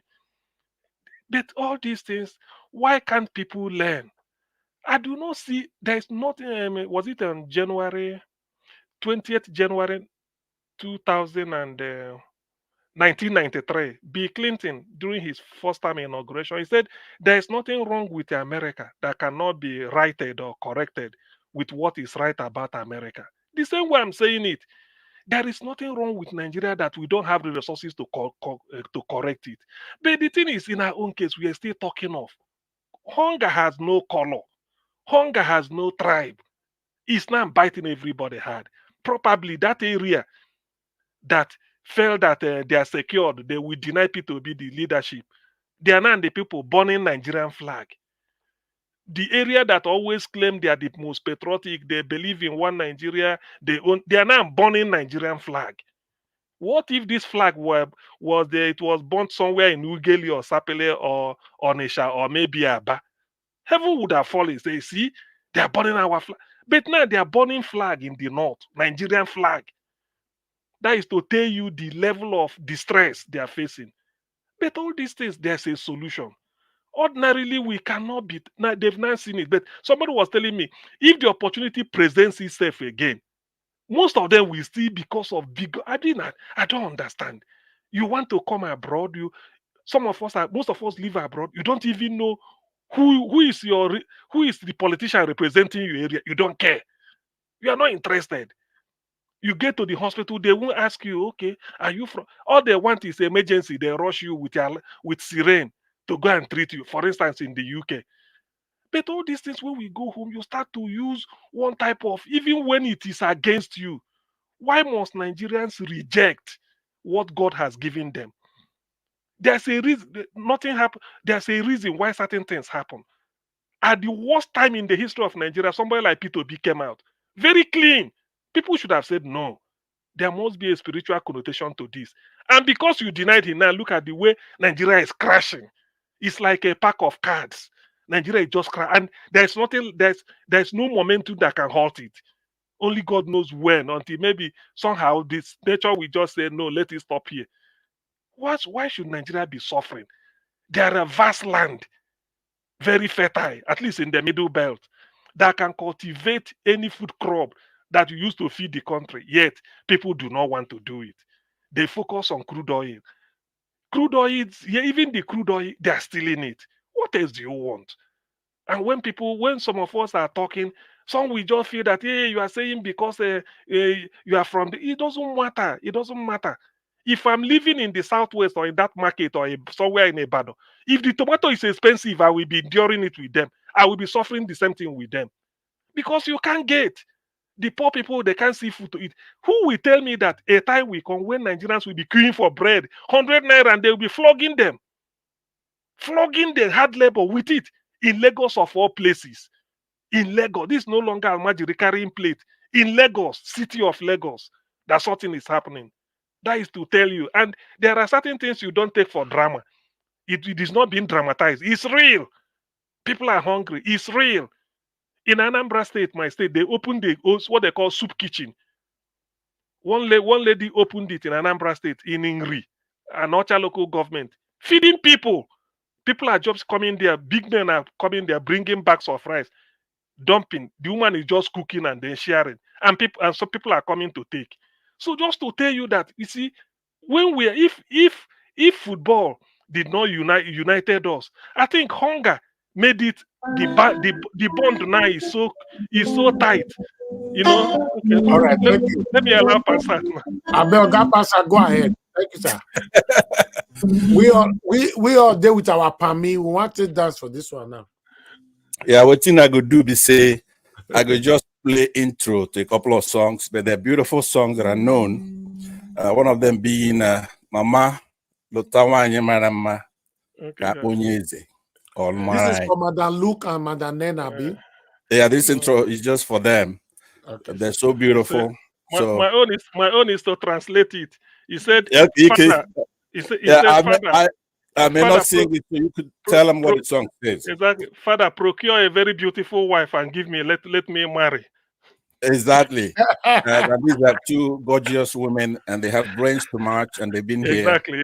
And that extends to Madam Rita and so many others. Exactly. So it goes like this. The intro. Wherever and then I'll end it with one for Abure, which is called Ozo Buyuenyi. Ozo Buyuem. Ozo Buyuem means the next one happening will be we are crossed with another one happening.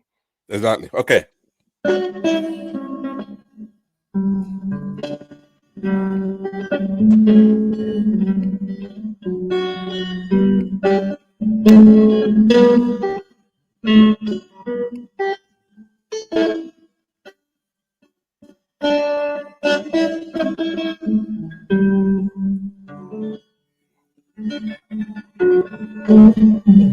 Okay, that one was an intro to Mama Motawa Imarama Koloware. We're not going to do the whole song because the show is almost over. Yeah. So now this is Fabure.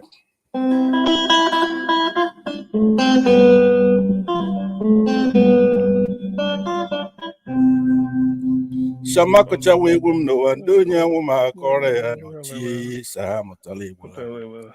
Every sozo bi wemunelo wa.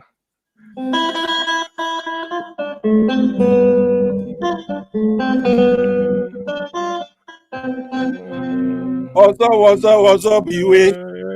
Naija watch ozo biwe munelo wa. He said Naija watch the philosophy behind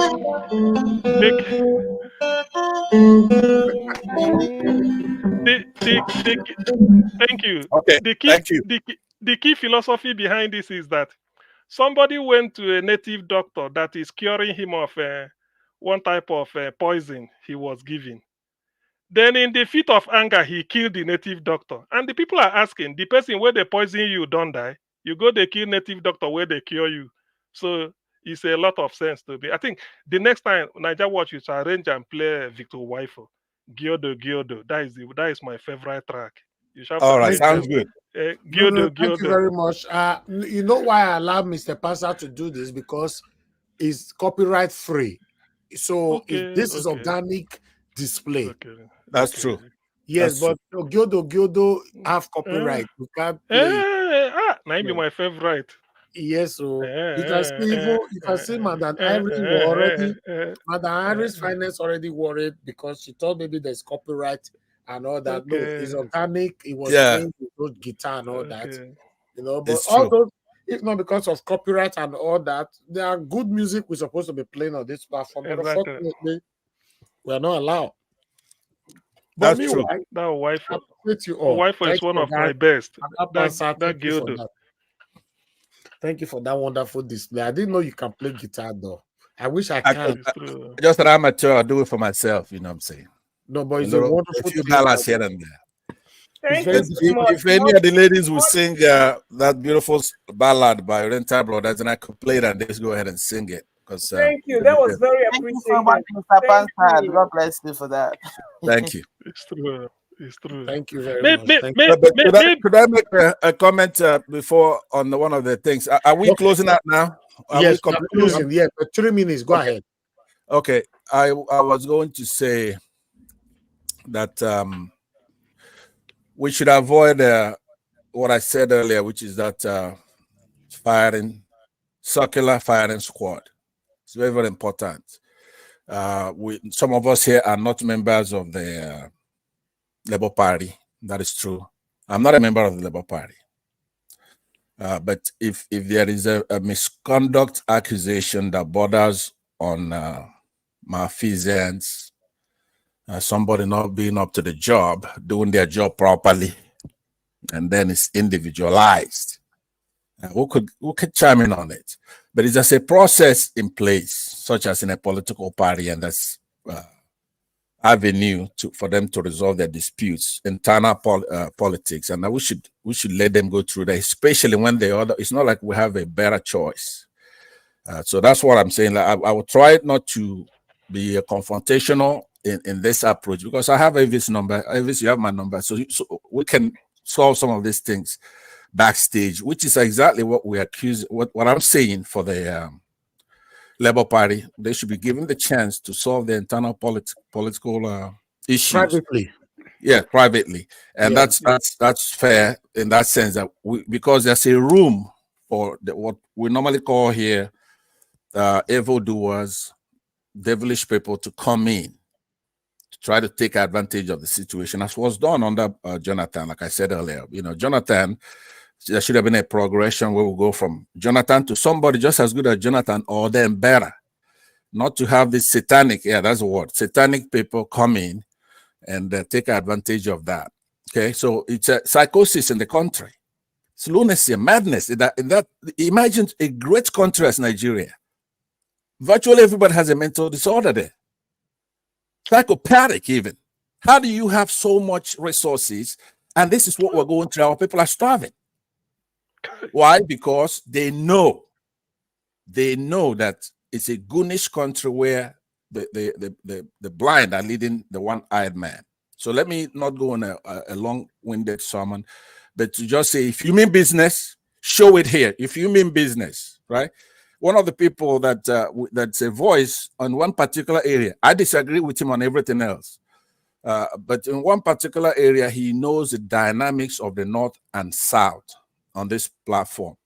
Now, he often calls in, what's his name here? He was in the comment section earlier. I think he's from Edo State, and he normally talks like he's from the Yoruba. He defends Yoruba politicians. Well, Elvis, what's the name of it's Tony. Of the Tony. guy that Tony Africa? He understands the dynamics of the North and Southern politics and the problem of Islamic jingoism, Islamic terrorism in the country. That's what we have to solve. And then our pure leaders will emerge from North and South. Now, we have to insist on this. We cannot be distracted by talking about politics, having Ruben Abati and one of our best journalists who has been corralled because he's been always calling it right. But lately, to balance it out a little bit, he has to hop on the Labour Party. And if he's wrong, I'm gonna tell you that he's wrong, because 99% of the time he's right. But then when he's wrong, I have to say, hey, look, you're doing this out of peer pressure, trying to balance it out so you won't be called a partisan. Okay, thank you. Right. Thank you very much. Thank you, Oga Pansat, and thanks for the support earlier on. God bless you, sir. Let me also give opportunity for Oga CN 2 minutes, just 2 minutes, round up, and then let's go. Okay. And in my 2 minutes, Niger Watch, I give you thanks for keeping the flag flying. The only thing that keeps somebody alive, some people, my father said, you breathe in fresh air, you drink water, you sleep, you eat food. Well, he said, but there's something higher than all those things. I asked him what? He said, hope. Yes, we are about to close because we are hopeful that tomorrow we will assemble again, isn't it? So we have to keep hope alive. The day you lose hope is the day they touch the door, your own finishes. So for giving us hope, we come here. No holds barred. You don't know who we phone. You don't know who we come in. As long as you obey the rule, then you are allowed to speak and you say your mind the way it is. We don't pay money here. It's not like channels or maybe a Rise in which they said, no, they moderate you. If you don't want to stop what they're saying, they go on break. Exactly. Yeah. If they're saying this, you have to be careful. This they say if they give them signal. They say, okay, let's go on to break. When they come on break, they use another question to soften you before you know. So we know those tricks, but here we don't do all those things. So to that extent, a lot of people listen to us, and I'm quite happy that people tune in to Niger Watch as a source of information. Most importantly, to inform and then educate them on a particular news item, because some of the item, the way I see it is not the way Madam Luke we look at it, or maybe Madam Rita if she's in there, or give us a mandate, or Jonathan, or even Tony we phone. So people listen to us to hear diverse opinion on like what you get in And right. that is So what that we have here. exactly, and that is the uniqueness of what here is. Mhm. We know that the Labour Party issue is raging. Arise is only if they give you a chance or invite you. But here, it is not what I say that Tony Africa will say. It is not the way I see that Madam Rita may see it. He may add another thing or modify my own. Give us a mandate. We come from different another angle. Jonathan will bring some philosophy into it. Madam Luke will put some energy and vibrancy into. So these are what people listen to, because somebody tells me, he said that's why we listen to see how it's like a parliament. So that is a credit, and we don't want you to lose that touch. That is just the credit. That's what I want to round up by saying. That's a credit. No matter what, someday it may be hot. Sometimes we laugh, but the fact that people are listening to different opinion, it means a lot. They will know how to synthesize it, and tomorrow they will come. Thank you. And they should please leave me, take me out of it. That will be the best for everybody. Take me out. Any topic we present here, please don't just leave me out of it. Let's just talk. But Mr. Niger Watch, like Pansat said, you are in the middle of it too. No, I present it. Then you could I talk about and leave me alone. No, because you are very selective of what you choose to discuss. You will give a submission, but you go avoid some certain areas. I don't know. No, I'm not selective of what I need to discuss. But no. What I mean is that you go do the general topic, but when you want to touch a particular person, you go just withdraw. Okay, yeah, that's what I'm saying. For me, I'm a moderator. I'm even trying, safe. Say something here, I'm trying. Most moderators don't want to talk at all. They just want you to do the job. Anyway, let's continue to do what we're doing. I appreciate every one of you for your time with us today. Every one of you that joined us on the panel. Thank you very much, Madam Nena, for coming in. Mr. Chuk Obiboze, thank you very much. Thank you, Madam Luke. I appreciate you. Thank you, Augustine. I appreciate you, Mr. Pansa. Thank you very much. Thank you, Mr. Consign. Unfortunately, you could not give your proper submission today. I don't know, maybe your network, but tomorrow is another day. By God's grace, we're going to be here again. Every one of you that called in, Madam Origin, Oga Chris, Mr. Bright, and many others. May God bless you all. I appreciate every one of you. And those of you that supported the channel today, thank you very much for your understanding and for the support. I appreciate you all, my people. Now God bless you now. Thank you. I really do appreciate you all. Let's keep this one going like that and keep it burning. Let's continue to encourage ourselves to do what we are doing here today. I appreciate every one of you right there on the comment section, starting with Mother of All, Mommy Diaspora. Thank you very much, Mommy, for all you do. Thanks for your prayer, your support, your love. I appreciate you and I love you so much. Thank you, Madam Iris Finance. Thanks for being there. I appreciate you always. Thank you, Abu Aziz. I appreciate you, sir. Thanks for all you do. Mr. Chris, I can see you right there on the comment section as well. Thank you very much. Tony Amaduke, thank you very much. Appreciate you all. Money Alagbian was on the comment section earlier on. Thank you very much, madam. I appreciate you. Michael Oganamaro, thank you. Madam Origin, thank you. Many more. Cassava Johnson is with us. Cassava Johnson, you were late today. You should be fined. You late come, and you not call yesterday as well.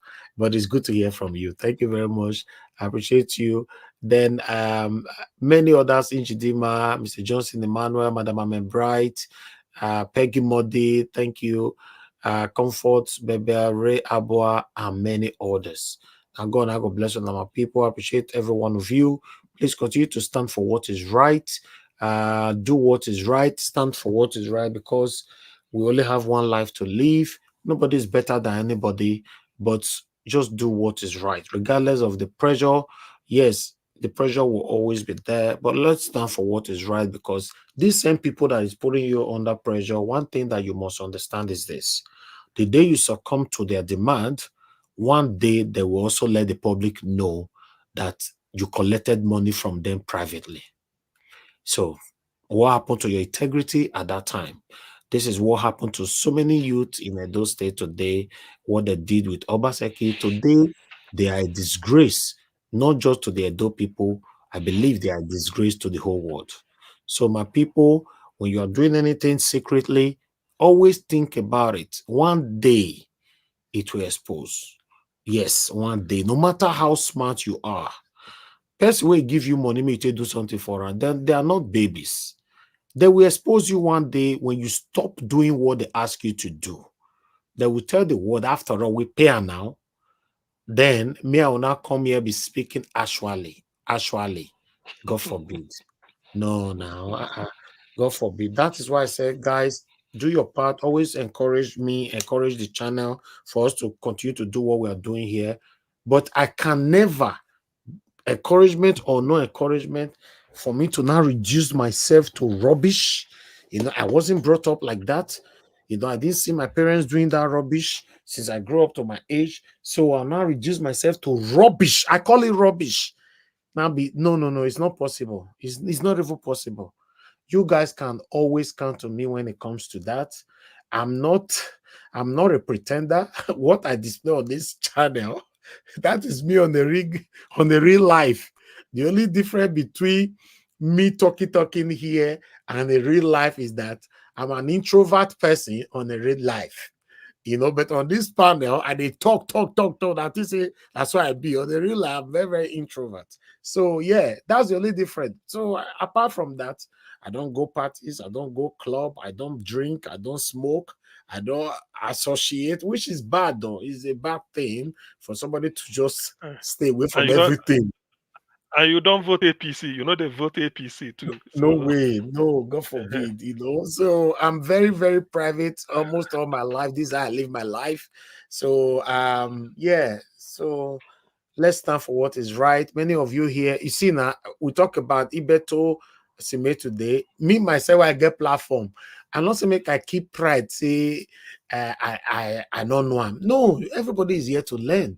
And Mr. Chris called in, he educated me about it. Augustine put in the voice as well. Madam Lou put in the voice, So me, it's not up to me now or left to me now to go do my proper research about this Ibeto of a thing.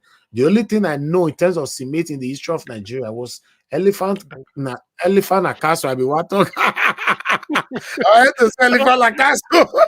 No, now you can elephant Akaso bus stop. Exactly for London. Elephant cement and that good thing. That's all I know. But nevertheless, now God, I go bless you, my people. Let's continue to do what we're doing. Tomorrow is another day. Hopefully, fingers crossed, we'll meet up again here by 6 p.m. Nigerian time. For those of you that are going to be playing back this video, please endeavor to like and share our videos. Encourage us by, in fact, most especially, share our videos, like our videos. I am a panelist. We're putting our voice here for 5 hours, 6 hours every day. Our voices needs to go far. In case you think that our voices is not effective, look at what the government is doing. They are not just giving us the credit, but all of them are listening. Almost all of them are listening to us. So they are listening to us. So that's why our submission needs to be constructive, whenever we are submitting it here on this platform. I want you guys to understand that we are not fighting anybody on this platform. We are only calling out our government to do the right thing. We are suffering. Suffering is going on right now in Nigeria. We can't continue like this. Most of us, or rather, those of us that live abroad, we want to be proud of our country where we can visit home with our families without not thinking of a kidnapper or armed robber or anybody invading your house or anywhere stopping you on a highway. That's all. We are not asking for too much. Just give us security, permanent light. We'll manage the rest by ourselves.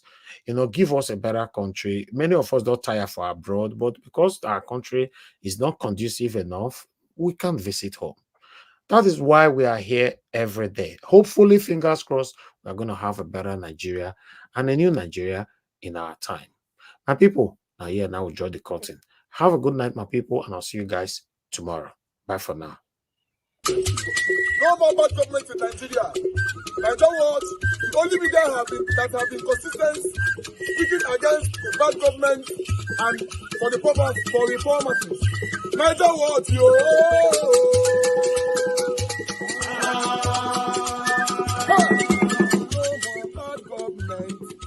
No more bad government. Nigeria what? No more bad government. Nigeria what? No more bad government. The only media that have been speaking. No more bad government. The voice of the voiceless. No more bad government.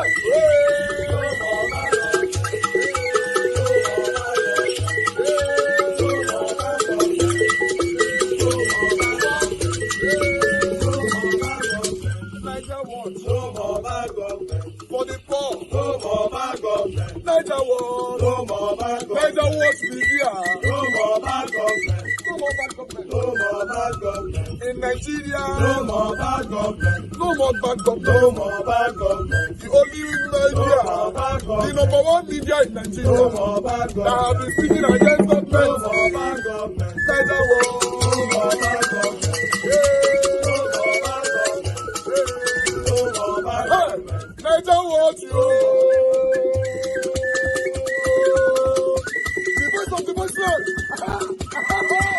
The voice of the voiceless.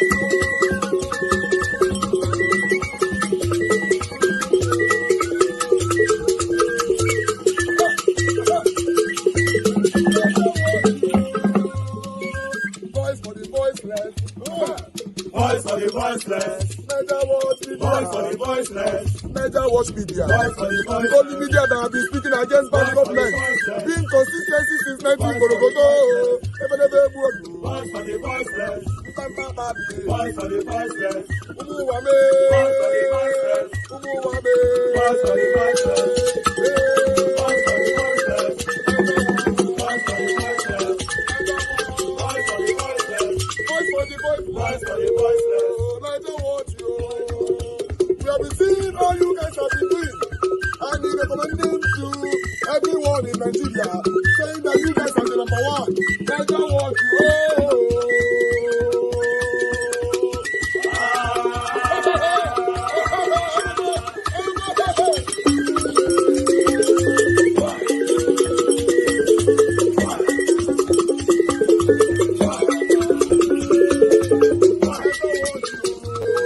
Come on, Niger, watch family and friends. Let's do this together. Anything you put your hands is blessed. As you press thumbs up. Anything you put your hands is blessed. As you do thumbs up. Amen. Favor will locate you. Amen. Praises will locate you. Amen. Anything you put your hands is blessed. Is blessed. Is blessed. Come on, Niger, watch family and friends. Let's do this together. Anything you put your hands is blessed. Before we run away from you, as you press thumbs up, amen. God will favor you. Amen. This week we favor you. Amen. Every day we favor you. Amen. God will do new things in your life as you press thumbs up. Amen. Amen. Amen. Amen. Come on, Niger, watch family and friends. Let's do this together. Anything you put your hands is blessed. Amen. Amen. Amen. Amen. As you press thumbs up. Amen. Amen. Amen. Amen. As you press thumbs up. Amen. Amen. Amen. Amen. See your wife, he go they gbadu you. Amen. Friends, he go look up to you. Amen. Every blessing go they follow you. Amen. Oh yes, as you press thumbs up. The calamity go run away. Oh. Amen. Bad thing go run from you. Oh. Amen. Everything go come better, better, better. Amen. So far make you just do thumbs up. Oh, oh yeah, do thumbs up. Amen. No, no, no, no, no, no. Amen. Amen. Amen. Amen. Amen.